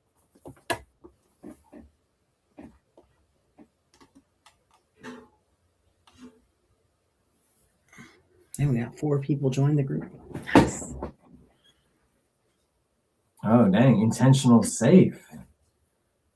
Intentional foul. But yeah, like moving that ball to play like kind of a safety in a way. Well, he's like forcing James to deal with it, right? Mm-hmm. Yeah, so I wasn't trying to like no, you're good. Him. Yeah, so here, because the 4's at the top, I like shooting the 2 and trying to bump the 9 with the cue ball on the left side of it so that it just releases off the 6, and then now you can just shoot that 4 and then play your run out from there. Mm-hmm. And then that leaves the 7-8 combo as being the trick, or the 7 ball being your trick. I think he's a little too wide to make this carom. Mm-hmm. Yeah. See, now you got to rethink, okay, am I going to play this bank on the 6 or am I going to play a safety? You know, I don't know that there's much else you can get to. All right, dude, we'll see you later, man. Yeah, thanks for tuning Appreciate you tuning in. And it was a great conversation. Nice sort of meeting you. Right. If you fill out the form and stuff, you know, we might see you down the road. You know, like I said, we're opening a room, so we're not going anywhere. Might not be in the garage. Chad, he lives in Henderson, Nevada, outside of Las Vegas, actually. Yeah, he's not a local, but that's okay. But he's talking about coming into town, you know, to get on here. Earlier in the stream, he was saying he met Jesse and Stephanie from the Northwest PNW pool thing in Vegas, and was going to fly out to play somebody, but they never ended up making a game. Right. So they're having difficulty finding an opponent. Not an issue for him to travel for pool. Whoa. Check out that 2-way. Let's get this jump on. Yep. Yeah, this is why I learned how to jump the cue ball for this shot right here, where it's hard to do anything easy kicking wise. And it's like, all you can just get over the 5, you're pretty much going to make that 4 ball. You know, I'm still, man, once I have more time to practice, I want to work on my jump shots because I definitely got it. I feel like there's plenty of guys that are like APA 5s and 6s that jump better than I do. And I'm not saying that that's like embarrassing. It's just that I know I need to work on it. Because it's, you know, some people are just really good at it somehow. And I'm like, I've never really been. I've been good when I played a lot, but it seems like people like really good at it that are not as good as I think you almost. I'm like, dang, I don't know how you're so good at that. But it's like they can see the shot so much easier. And somehow I just haven't been able to figure that out yet for myself. Looks like he got onto the 6 and left James with a tough situation here. He's got to get over these balls. Jump shot. I know, right? I do love the jump. I've been getting into it, you know, like for a while I've avoided it like the plague because I'm a kicker and a banker, you know, bank all day, every day. But I've avoided the jump for a really long time. I just started jumping, I think, in January. I started really dedicating time to, you know, going out to the garage and just hitting and trying to jump for, you know, 20 minutes, half an hour straight and just doing nothing but that. And, you know, it's actually helped me a lot, especially getting my form down. And that's been really cool. And I just made my second, I think, of all time. In a tournament. I made a jump shot and made the ball, which was awesome for me. Guy thought he had me, but I showed him. So everyone was watching it. She did the thing. I know. It was That's sweet. Part of the fun part about pool is being able to show that you've actually progressed in your skill in a time when you want it to happen, not just like, you know, in practice where you kind of like you can mess it up and it's okay. And then making it isn't really a big deal. Ooh. Got over it. Oh, and this might break the ball out. Nope. Nope. Not quite. All right. Was he looking at this triple? Interesting. Maybe it does go. Well, he's got ball in hand, right? Yeah. You just roll down below the 6 and then play like. I would play the 5 in the side and try to break out the 6. Yeah, I like that. And then if you go below it, you can just play the safety or combo. Nice, Josh. Good job. Nice. Yep. Yeah, I was in the 525 and under on Sunday, and that's where I got mine in. But it's always sweet when you make them, right?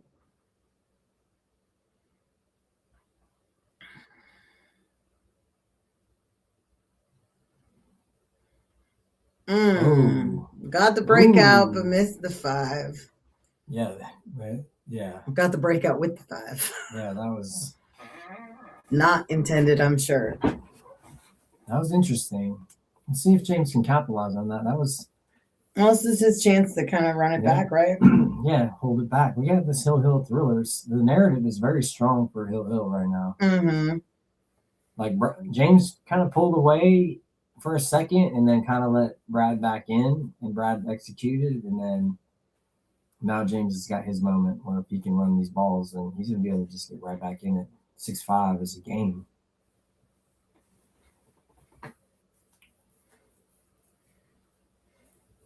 $526. That's perfect, man. I am but a 466 at the moment. But I'm getting better. I went up 3 points.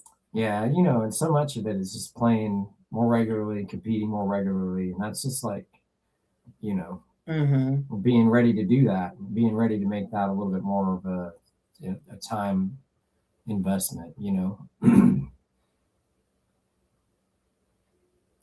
Ooh. Uh-oh. Jamesy, no. Holston pot. What is it? $5 more.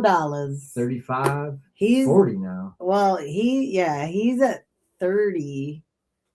And then it's 45 now. Brad's got 15. 9 scratches cumulative. Is he gonna shoot this combo? He's looking at it. Oh yeah. I mean, to me, if you played the cue ball like. Yep, he just called it. Yep.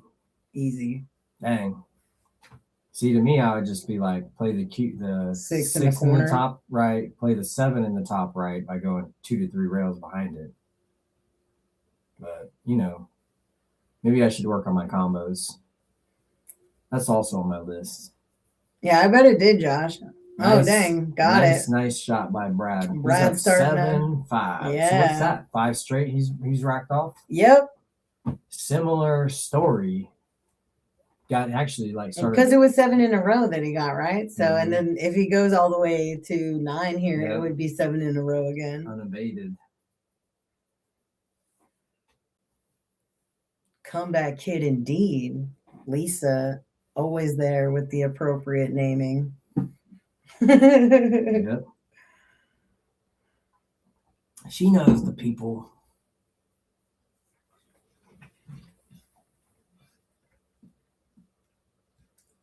All right, let's see how James reacts to this. Like a little bit of a little bit. It's a huge momentum shift, really, if you think about it. He's come to a standstill. Yeah, this is all about right here. If I'm James, what I want to be thinking about is how all I got to do is just clean it up a little bit better. You know what I mean?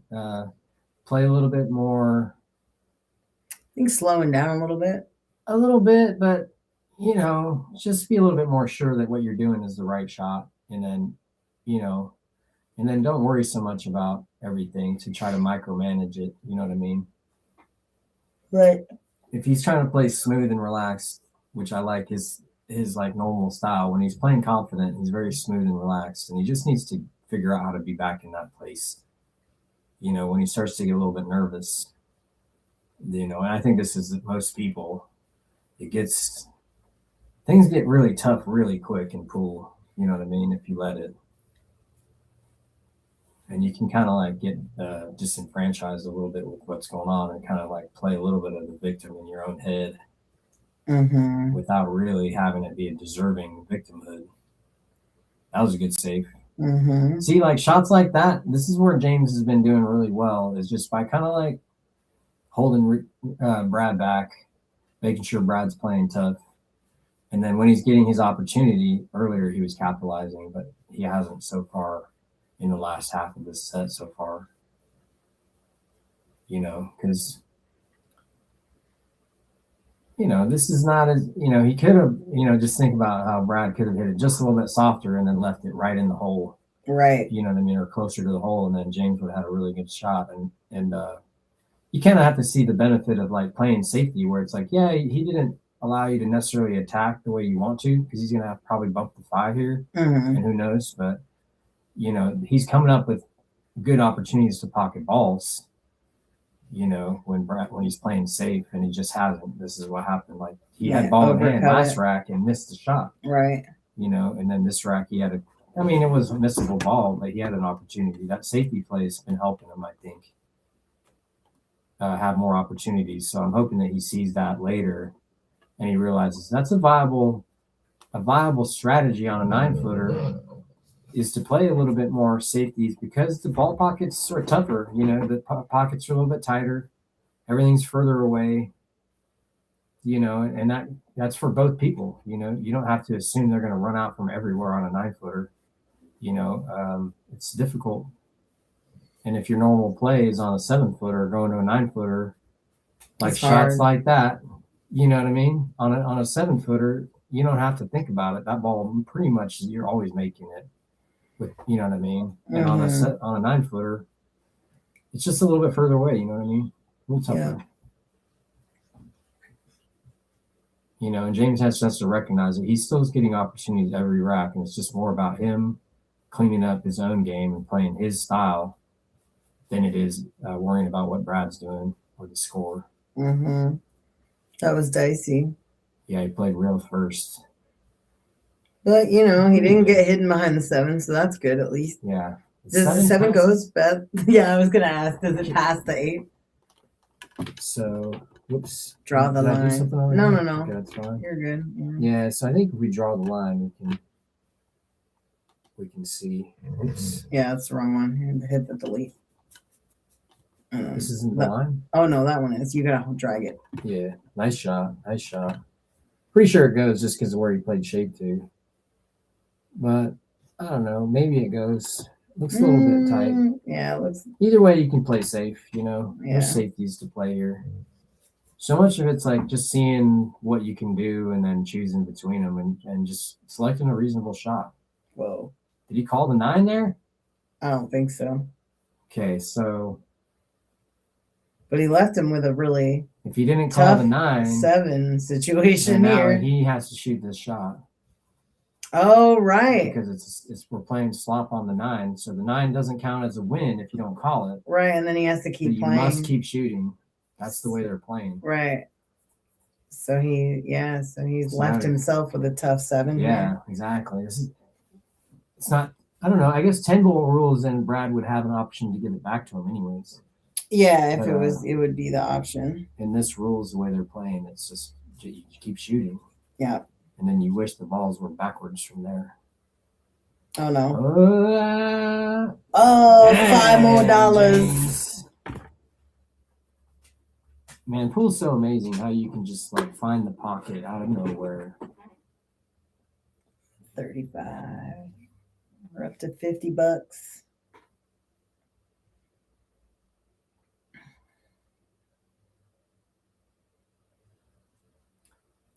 see here. Is he going to just try to draw between the 8 and the 9?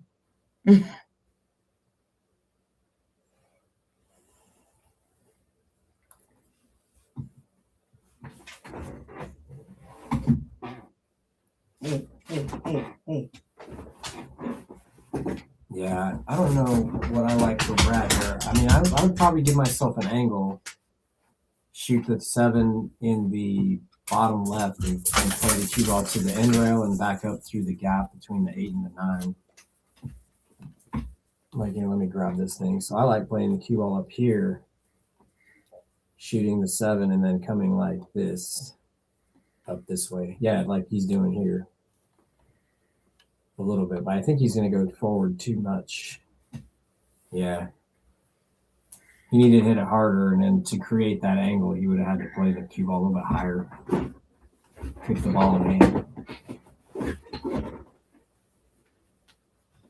Chad. Dang, bro. Interesting. Wild.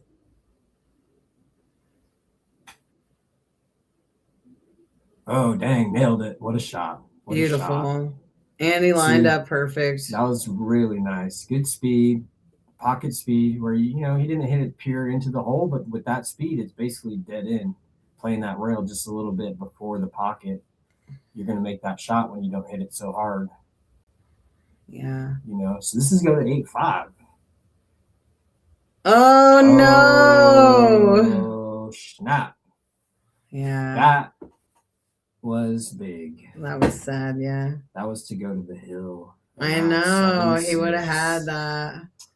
The narrative of the Hill thriller is so powerful. I know, right? It's happening. 7-6. So much magnetism to that Hill. I feel it. Especially after that happened. I was like, dang, okay. Most of his scratches have been in the side pocket, yeah. The side pockets are 25% larger than the corners. Yeah.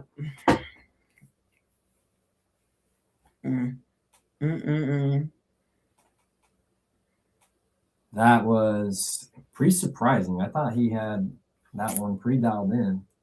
Yeah. Maybe that was one of those ones where, because he made a nice shot on the 8, that he got a little bit ahead of himself. Yeah. On that. Yeah, when you get down just a little too quick. Yeah, you just had that a little bit of extra adrenaline from shooting that Edward, blaming me for their problems. I'm not even in the same room.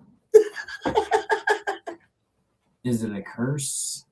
Only for Brad. James is blessed by us that time. By us. See, you're taking ownership. I'm not with that. Hey, you know what? It's our stream. We're in charge. They don't even know that they have no choice in what happens. As it's was like written. That. This has all been premeditated. Hill.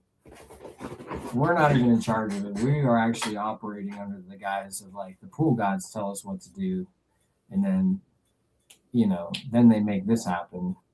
It's amazing. Let's go, James. We need you. We need you to fulfill the Hill thriller narrative. The prophecy. The prophecy.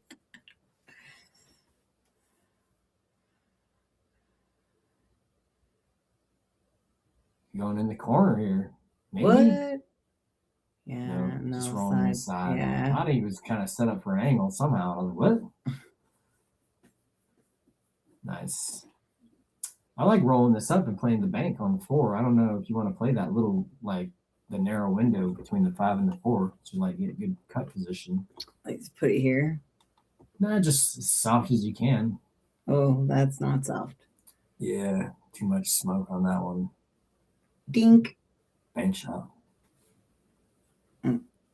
Yeah, maybe if you can see the face of it a little bit past the 5. I like banking this with enough speed to go to the right rail and left rail and back to the bottom if you don't make the bank. But I would be going for this bank shot by just, I don't know. It looks like a little bit like a half ball hit. Could get close, And then your cue ball is going to come back up table kind of in between the 8 and the 7 somewhere, I would say. Well, he went for it. Got it. Bro. And he scratched in the side pocket again. Rob, did you see that?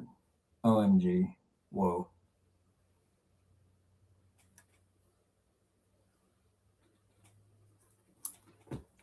And another one. All right. 5 balls. Ball in hand with 5 balls on the table. This is the test. 5 to the 6 is tough. Not tough, I should say, but you got to get in a decent spot. And then the 5 ball being up by the side pocket is like, that's one of the toughest spots on a 9-footer. You know what I mean? Is when the object ball's in that spot. Mm-hmm. Dude, side pockets are so big. You don't mess with side pockets around here.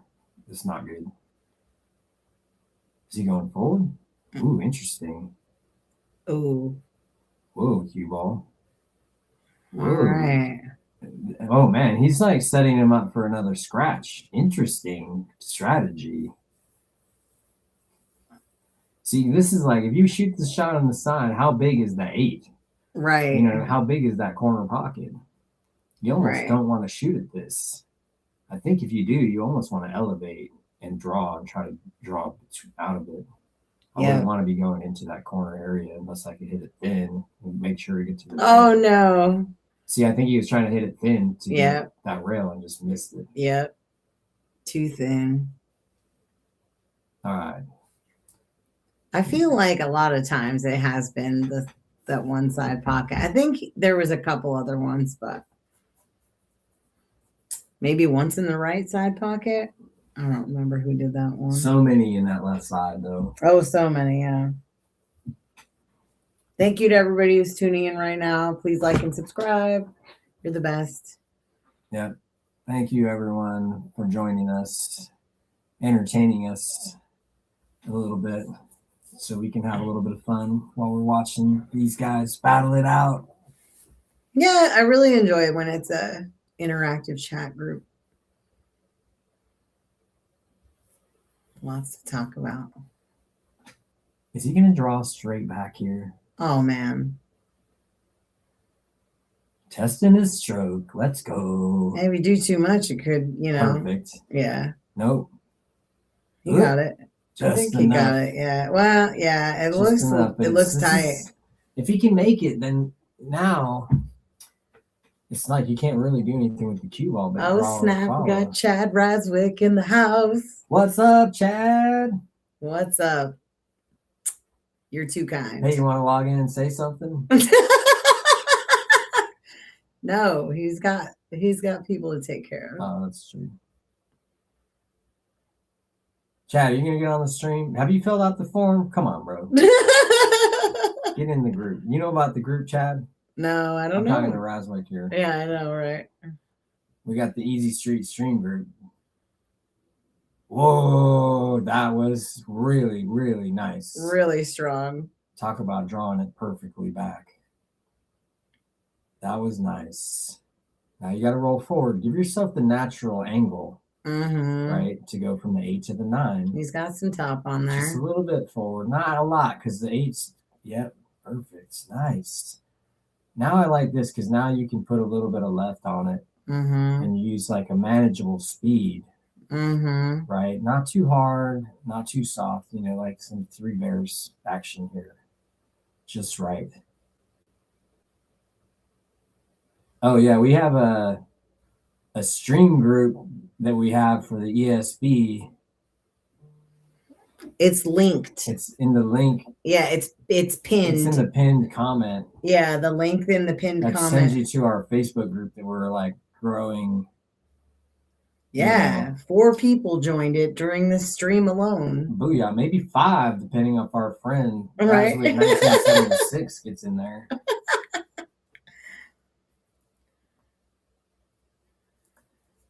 Brad did not give it the Three Bears treatment, and he came up short a little bit. Now I think James is going to thin off this ball and leave the 9 right. Oh no, whoa, bro! He hit it too hard. That was, and he left him straight in. Dang it! All right, James has conceded the game. Dang. 8-6, Hill 6. So James has got to get it together here. Yep. Or Brad's gonna take it from him. Sounds like a cult I'm in. Yes, Chad. You get it, Chad. I like that. You gotta go in with your eyes wide open. You hear me, right? There's no deception that about happening. It's all good. Get in there, man. Oh yeah. Yeah, and 3 people filled out the form. I was so proud of that. I checked it real quick. I was like, ooh, nice. They're listening. I know. People are listening. I love it. They're doing the thing. I appreciate it so much. You have no idea. Oh, yeah. Individually having to message every single person and ask every single question. It's I was doing that. So and you much. took over for me, and I love you for that. Yes. And then you created a system where you don't have to do it as much. That's even better. Yeah, Kaizen. Constant improvement. Booyah.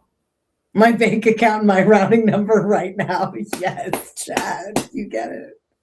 I like that, man.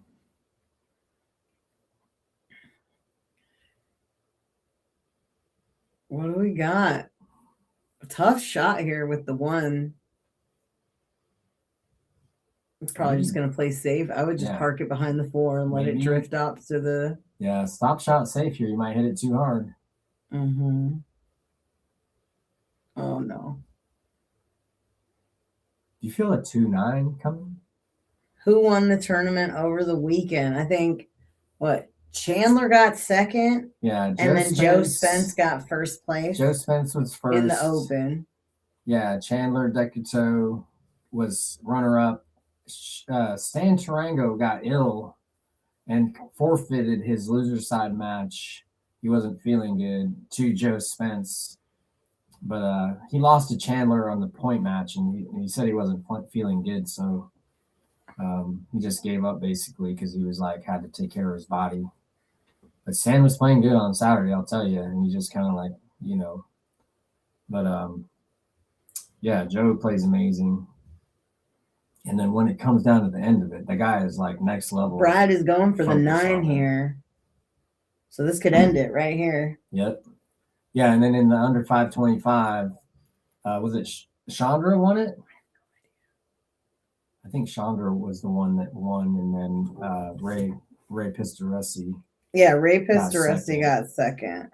And I think Eli got third. Oh, yeah. Yeah, because I think Chandra won the point. So she went undefeated.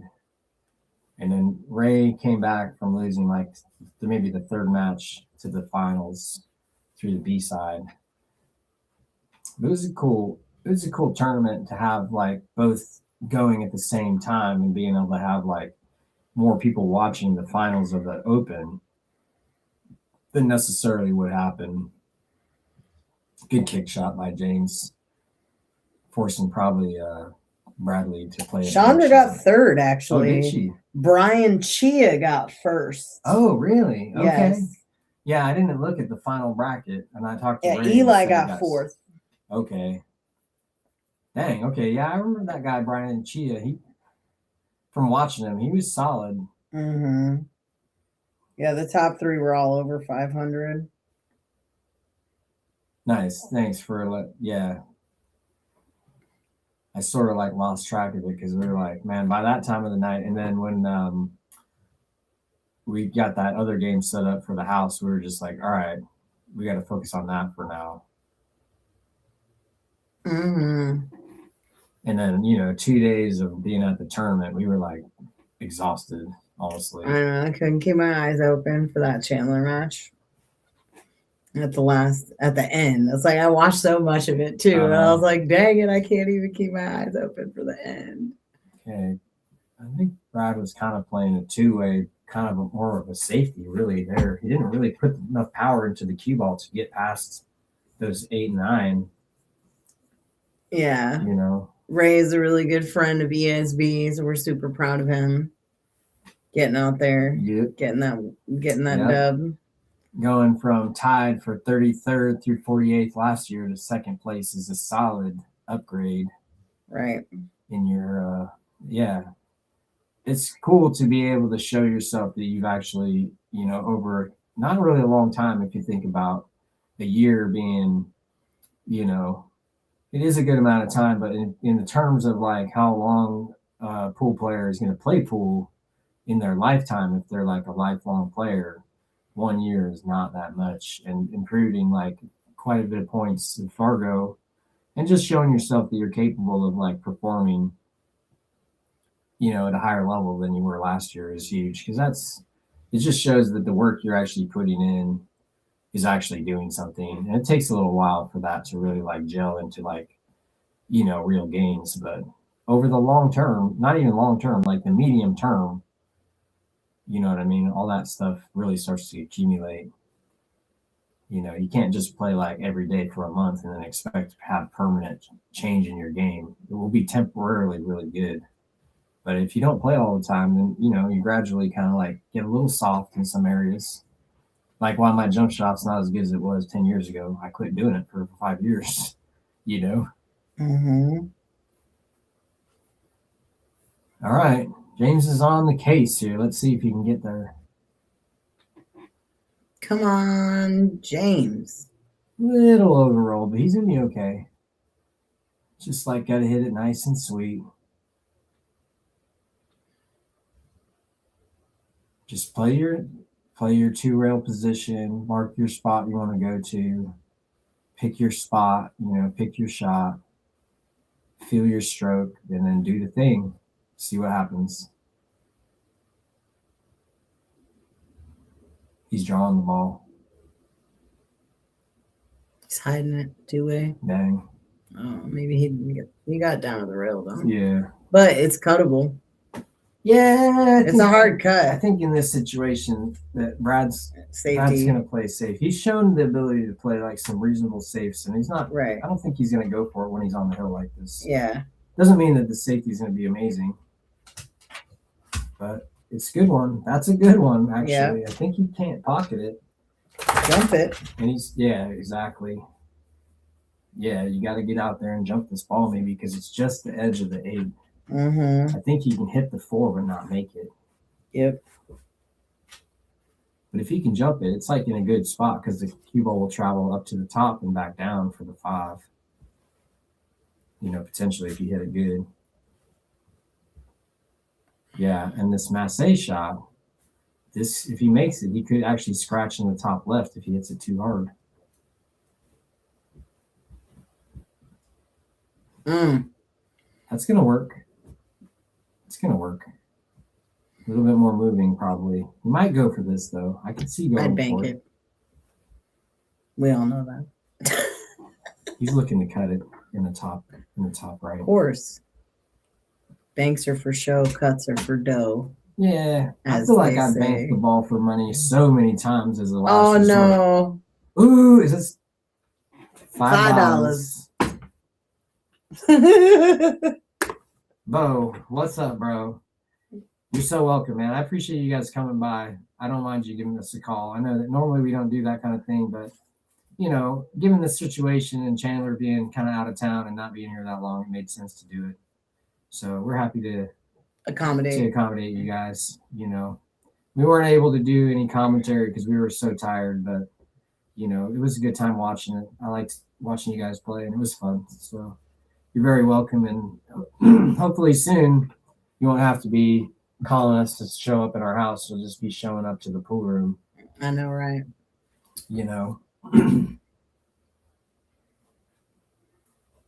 All right, James, this is your moment. Nice and smooth. Cue ball, object ball. Beautiful. There you go. That was a great shot. Yep. And you got some good position on the 8 here. Just nice and controlled. Right? Yeah. Don't got to go crazy. Yeah. You can go forward here or you can draw the ball. Either one is legit. It's all about deciding what's your best shot. Mm-hmm.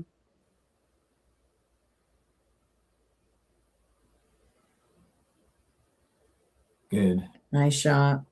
He wants to get just a little bit off the rail, and he has. Nice. You just got to elevate just a little bit here if he's going to stop it, or you can slow roll it in too. Yeah, Bo, we're excited too. All right, James is bringing him back, 8-7. The Hill thriller narrative lives on. Yeah, exactly. There was a little bit of drama maybe that wouldn't happen here, but that's actually decreased now that it's 8-7. Yep. We're at 50-50 that it goes Hill now, given James has got 61% of the vote. Booyah. But Brad's got the lead. Yeah, but James has been able to put 2 games, together. Oh yeah, this is anybody's ball game. There hasn't been any break and runs, any real dominant play showing that either player is going to be like, I'm supposed to win.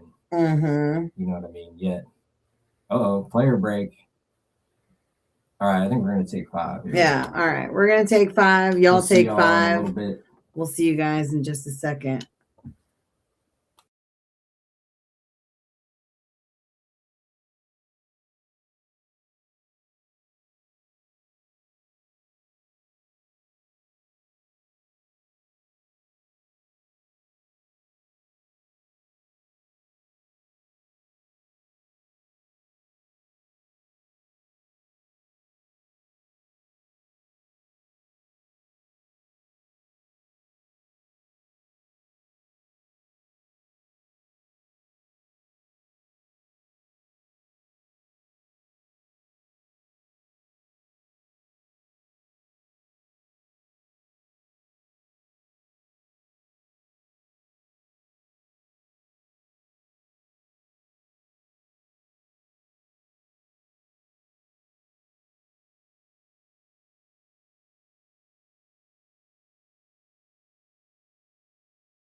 All right, and we're back. Yeah, word, Bo. I'm looking forward to having y'all and everybody coming to the pool hall when we open. But yeah, we'll set something up to get you guys, you and Chandler playing again. And obviously, I think eventually, maybe sooner rather than later, you'll be back on the stream. So we're happy to have you anytime. You know, we love your game. We play pretty high level pool. It's good to watch. You're solid, and we got to get that rematch going with Shu Ching. We're trying to get that rematch going. Yeah, I think it's time. Yeah, and someday I'll be back in action a little bit here and there too. We've just been building this business up, so I haven't been really focusing on pool as my primary thing. But I'm excited to see how high I can make that Fargo number before the end of my time in this game. Let's go, baby. Yeah, the quest for 700. Ooh. Fired that one. That was... Got lucky, though, I think. Yeah. We left him a long shot. It's cuttable, but it's not easy. Picnic, right? You make it and you might scratch. In order to avoid the scratch for sure, you got to put a little spin on it, and that makes the ball harder. You know, but I don't see like a good safety here, really. You know what I mean? It's like... Could play like a half ball hit and then bank the on 2 the left towards side? the 5 or something. Oh. You could just like two-way it, barely miss it and leave it super long kick shot. Right. And then you're playing it into the point, like where it's tough. You got to hit it thin to make it. You could like hit it fully and just bobble the ball. I think you can rail first this guy. Yep, rail first. But if you hit it too full, right, you won't make it. It'll bobble. You got to hit it thin on the right. Correct. But that thin, if you hit it right. I think if you hit it like at the second diamond. Yeah, I like where he's queuing right now. That looks close. Yeah. Yeah. That was the first time. Really nice. And he played good speed. Got him a little. Well, this is pretty good. Little thin on it. Now, if it's me, you got to use like super low queuing and no speed hardly. Right. Just to get just a minimum amount of draw. Oop, got it in. And this is pretty good. See, like I go for a little bit better position in general than pretty much everybody I know. So I'll shoot a little bit of a tougher shot to get better position to avoid this shot from being so hard. The ball on the rail is not fun from that far away when you're trying to like play speed on your cue ball. Right. Here you can draw or go forward between the 8 and the 9 on the way back up. Yeah. But I like potentially drawing it if you can get like a nice nip into it and not bump the 9. Although if you bump the 9, you're going to be okay. You'll end up with a good angle on the 5, and then the 9 will be easier too, which is kind of like a side accidental benefit if you choose that draw shot. Got the extension out. Yep. This is it. This is an opportunity to close. We'll see what happens here. Oh, no. Did you get the save, though? Oh, dang. With a super long jump. I mean, that would be like... Here. Yeah. A little bit of fortune here, but it's not over yet, you know? I would long table kick this ball in. He might be able to kick to the high side of the 9 with, like, elevated cue and a little bit of right English to, like, masse it. Mm-hmm. I think you can't go below it. I'd go that way. Yeah, the up between long the 5-6 table. kick. Yeah, that's what I would legit. do. Oh, snap. He got it. And he got a little bit of a rub. Plus moving the 8 to that spot. Man, if he gets to the 7, the 8's going to be a lot easier. Mm-hmm. So now really you're thinking, oh, okay, you got to make this 5. That's can put pressure on it because you've actually made it a lot easier for Bradley if you miss. Oh, did he get? Oh, man. Parked it in front of the side. Ooh. All right, Brad. Yeah. Let's see what you got. What are you feeling here? Like, what's your energy telling you when you're like looking at this run out as Brad's situation? You know what I mean? Yeah, I like, mean, do you really feel like you're supposed to get out here? I think almost. I think you can. With the 8 being out there, you're like, ooh, if I can just make the 5 and make the 6 and get reasonable on the 7, then I'm there. Yeah, The exactly. 8 should lead me to the 9 most of the time. 100%. So he's taking his moment where he's like collecting himself. This is pretty good. See what happens here. Yep. All the way up and back down. I like that. He got a nice hit. This is going to be okay. That was a good rub. Yeah, I got that off the 9. And now I would play this, top right. Same pocket with the 7 with draw a little bit. Yeah, a little bit of drops. I'll try to leave myself a little bit of an angle here to be able to bring the cue a little bit closer. Ooh, all right. Oh, he got the rub off the front, and so now he's left himself pretty tough on the 7. Dang, bro. But I think he just banks this to the side rail. Maybe he just does that like roll up safe and just you know what I mean? Mm-hmm. Just leaves the cue all right up married to it. I'll have to show these guys how to get out of that someday. Show them why that's not the right shot. I feel like you can kick here. You can. Like the thing that's interesting about this situation is there's actually like an old like hustler shot that you use for this situation. Mm-hmm. That is like you can't lose to anybody when this happens if you know what to do. Because you basically can eventually make the 7-ball freeze, mm-hmm. and then they have to play a shot like this, but with the frozen ball. It makes it tougher. Mm-hmm. That was a good shot for James. He's basically forcing, to me, you have to go for it here. There's no way not to go for it. Yeah. Bank the 7. Agreed. The 8 is right there. There's no other shot. Any other safety is too risky because if they make the ball, the 8 is right there. You can't allow the 7 to be that makeable with the good, easy position. And Brad shot the right shot, even though he didn't make it. It was so far from the pocket, off the rail and all that. That was very difficult. That was a great safety by James, forcing him to shoot at it. Mm-hmm. Like you really had no choice there, I think. Even if you don't like the bank, you got to kind of go for it. What else do you have? Mm-hmm. You're going to kick up the 7 or something and try to get lucky with, So that was a great shot. Now James has got what he asked for, which is an opportunity. Interesting. Banking it. Yeah. And he left the bank for and this is natural shape too, right? Mm-hmm. Staying down table. If he misses it, right, then the 7 is going to be up table and the cue ball will be down table. And that's nice. It gives you that ability to kind of go for it a little bit more aggressively. Mm-hmm. Knowing that you're not having to like directly play safe. It's more about just going for this ball, and then you're automatically going to get it sort of safe by missing. Yeah, see, like, you can't cut it in the side, I don't think. Yeah, you can. You think so? I think so. Ooh. If that happened, then this hill situation is really looking promising. I mean, it looks like it to me. I could be wrong.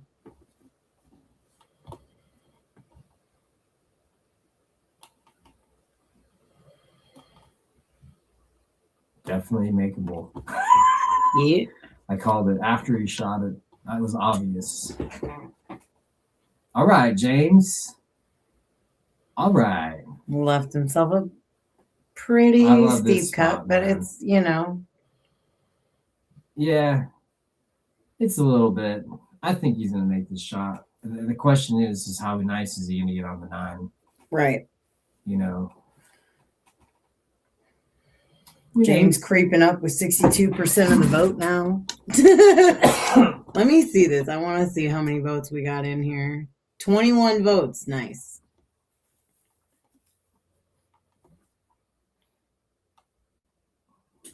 Yep, nice and smooth. Just play your cue ball back to the middle of the table. Yep, easy peasy. Absolutely standard play here. Oh, he needed a little bit more oomph off of that. Took a little bit of a quick backswing, and I think that made him not come forward as smoothly. Right. The bridge work, Yeah.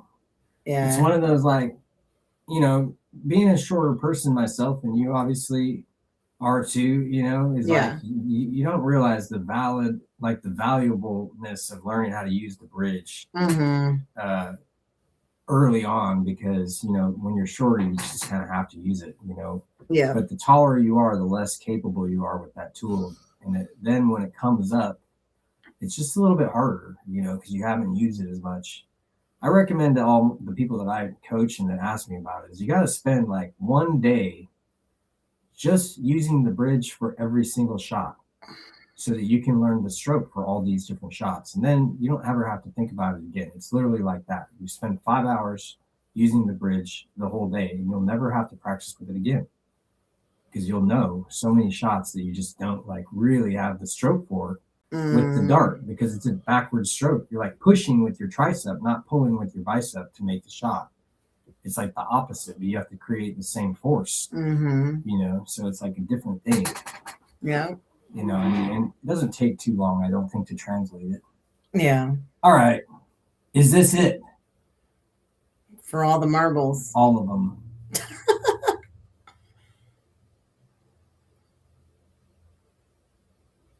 Nope. Is this it? Is Hill going to happen? James. Hill is entirely in your hands. What are you going to do, my friend? What are you going to do? I would certainly be looking at the 9 straight down the hole to aim it perfectly. He hasn't done that yet. At all. And I wonder if that's going to help him with this shot. Is he cross banking it? I think he's just trying to make it straight at it. All right. Oh no. Left it in the jaws. Oh. Agree, right. Lisa. You definitely don't want to do that. You don't want to hurt yourself playing pool. That is a catastrophe. All right. Brad Rickey Jr., the comeback kid, has done it again. I'm going to go get one of them real quick. All righty. We're about to do some interviews. Interesting set. I thought the Hill was destiny. And then just didn't happen. Appreciate everyone checking us out. One more shout out to the sponsors, cleanslatepooltables.com. Thank you so much for your services. Tibbitts at Fernhill, best brunch spot in Tacoma, as far as I know. Brunswick Billiards, y'all know, 180 years in the business. Looks like we're going to have, I don't know who's coming in. Somebody's going to get voluntold. Yeah, thanks, Lisa. These matches are great, man. I'm hoping that more people jump in here and get involved and sign the form so that we can kind of like get some, we're always trying to get new people that haven't played on the stream to play, and because we don't want to just be like acting like we're just like favoriting certain people. It's just so many people that are like talking about playing. You just got to fill out the form and then get on the list and then you'll get in there. It's just, we're doing 2 a week, Mondays and Thursdays. The more matches we get people lined up for, we'll just keep scheduling them, and keep doing them. So that's what's up. All right, we got Brad. Dude, another comeback. 5-2. I got it. All the way to the hill. And then you almost let him back in there, man. Yeah. Missed that 9 to win it, and then he missed it back. And I was like, whoa, I thought it was destiny to go hill when he missed. I honestly thought How it was. How did you feel about that 9? Were you thinking too much about it? No, it seemed pretty makeable. It was pretty makeable. The pressure is there, though. You know what I mean? Yeah, shooting all the way across the table, and then just not overall feeling my best. I really have to bear down and make these shots. So, well, you gutted it out, man. I felt like you played really smart. You're moving, and your defensive play was solid today. I thought your shot making was good overall. I think you let kind of your stroke didn't get you there some of the time, and you left yourself a little tricky. But I feel like you're making good decisions overall, and that was nice. Thank you. Cool, man. Well, anything else to say? Like, how did you feel about overall? Just being tired, basically, or just ill, or what? Tired. I wouldn't say I'm ill. I don't know about that yet. Like, I woke up yesterday. I went to work, and both my shoulders were sore. Oh, dang. Okay. After like 2 hours, I was like, okay, my body's done. So I lied in bed for like Gotcha. all the way up until I came here. So, and I only got like 2 hours of sleep. So I was like, dang, really, really trying to grind these. Good job, man. Yeah. That's what's amazing about pool is like, you don't get to choose really how good you feel all the time, but it is what it is. And being able to like suck it up and tough it out and still play good enough and like take that moment, and just be like, it is what it is. I felt like you're emotionally in there. That's what really is important. That's why I continued to go on with this match. Is like I know I'm not going to feel the best all the time, so I might as well go out there and play. Yeah, and it just shows you that you're able to win, even though he's making mistakes, you're making mistakes, but still, you did the work, and that's really the thing. Is like it's your match to win or lose eventually, and even if you're not playing your best, as long as you like make it when it counts, and you don't give away too many of them, you're gonna be in there.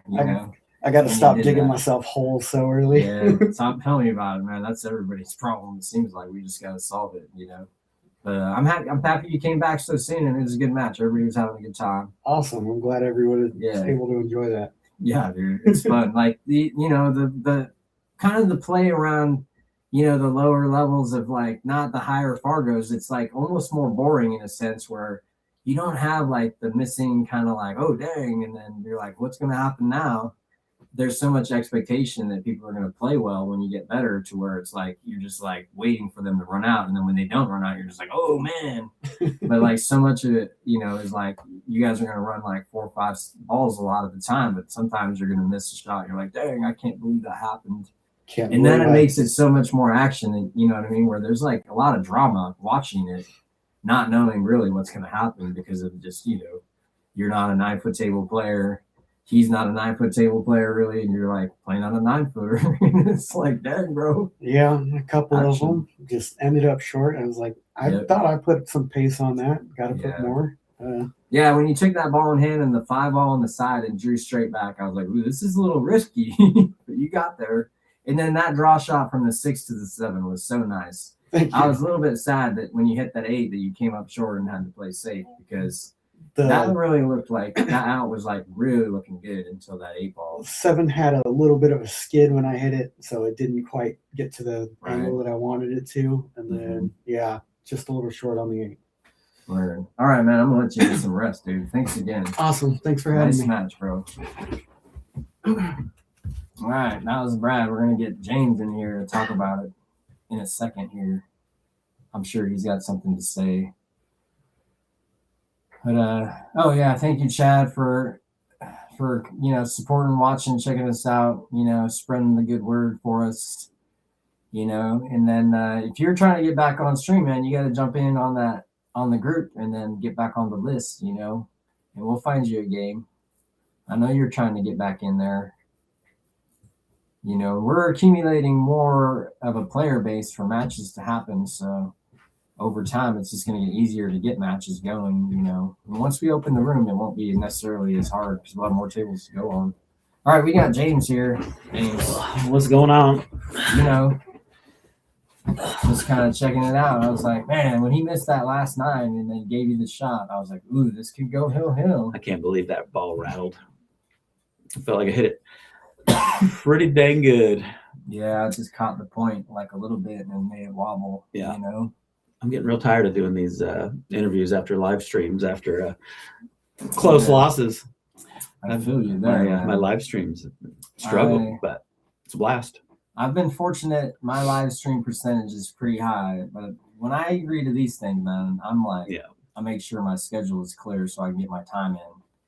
Because, I try not to talk about my losses, so a lot of that comes down to trying to win more.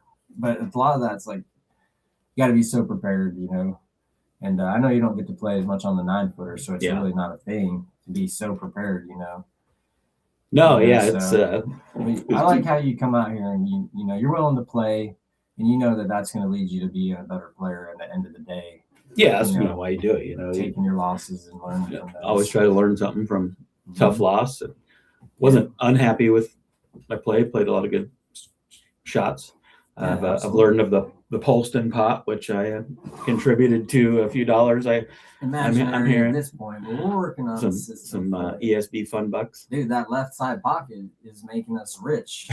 Dude, that was amazing how many times that happened. I couldn't even. And they're going clean too, though. Yeah, they're dead center. When you left that, slop the 9 in and had to shoot. I don't even know how you got to the side from there. That was I had to go through 2 balls at an angle you'd never shoot a ball at. and it didn't touch anything. And it's amazing, like how much magnetism there is for these Yeah. pockets. Sometimes when you're just like, how did that happen? It was like impossible to like, predict it, and then there it is. Right on, man. But no, Brett shot great, and Yeah. played good. I got out, jumped out to a lead, but he's didn't he have a monster comeback in his first time on here? Dude, he was down 7-2 and came back and won 7 straight to close it out 9-7. That's where I went wrong. I should have let him get out early because he wasn't used to playing with the lead. Right, get him complacent. Yeah. Right? But are you the comeback kid? That's the thing. Lisa Meacham was like the comeback kid, and then that was when it was 5-2. I thought we were going hill when he missed that 9-ball. Yeah, and you hit it good. Just not quite enough. Maybe little cleaner, a little less speed. Yeah, but just want to make sure I put a good stroke on it. Felt like I did. Didn't go in. Yeah, that's pool. Yeah, and overall, man, I really liked personally watching your game. Just a little analysis. You were really being good about when you were in control of the rack, playing good position and being in control. And then really kind of the way it happened is it seemed like you missed a couple shots when you had to put a little bit more of a stroke on the ball. And that was kind of like where you came up a little bit short. Yeah, and I think on some of those. I like the way that your thought processes were and all that. On some of those, not playing on a 9, I probably tried to put more into the shot than it actually needed just because you feel like it's a bigger table. And that's just a repetition thing, Yeah. One of the things about this table that you have to kind of like understand too, versus like a diamond bar table, is that you can't hit the ball as hard in certain situations and still get the ball to go. Yeah. If you don't hit it as clean, you can still kind of get away with it on the bar table. But on this table, if you're not hitting it clean, you can't hit it that hard. Yeah, I feel like I had a few where didn't hit the ball like I was intending, but was still anticipating it coming off that rail and just kind of burns out off the rail before it gets any momentum. But no, it was a blast. I'll do it again and I'll be back. Right on. We'll get you back into the rotation soon enough. Thanks for having me, y'all. Word. All right. Thanks, James. All right, everybody. We're going to close it out. Thanks for joining us. Appreciate everybody. We'll see you next time.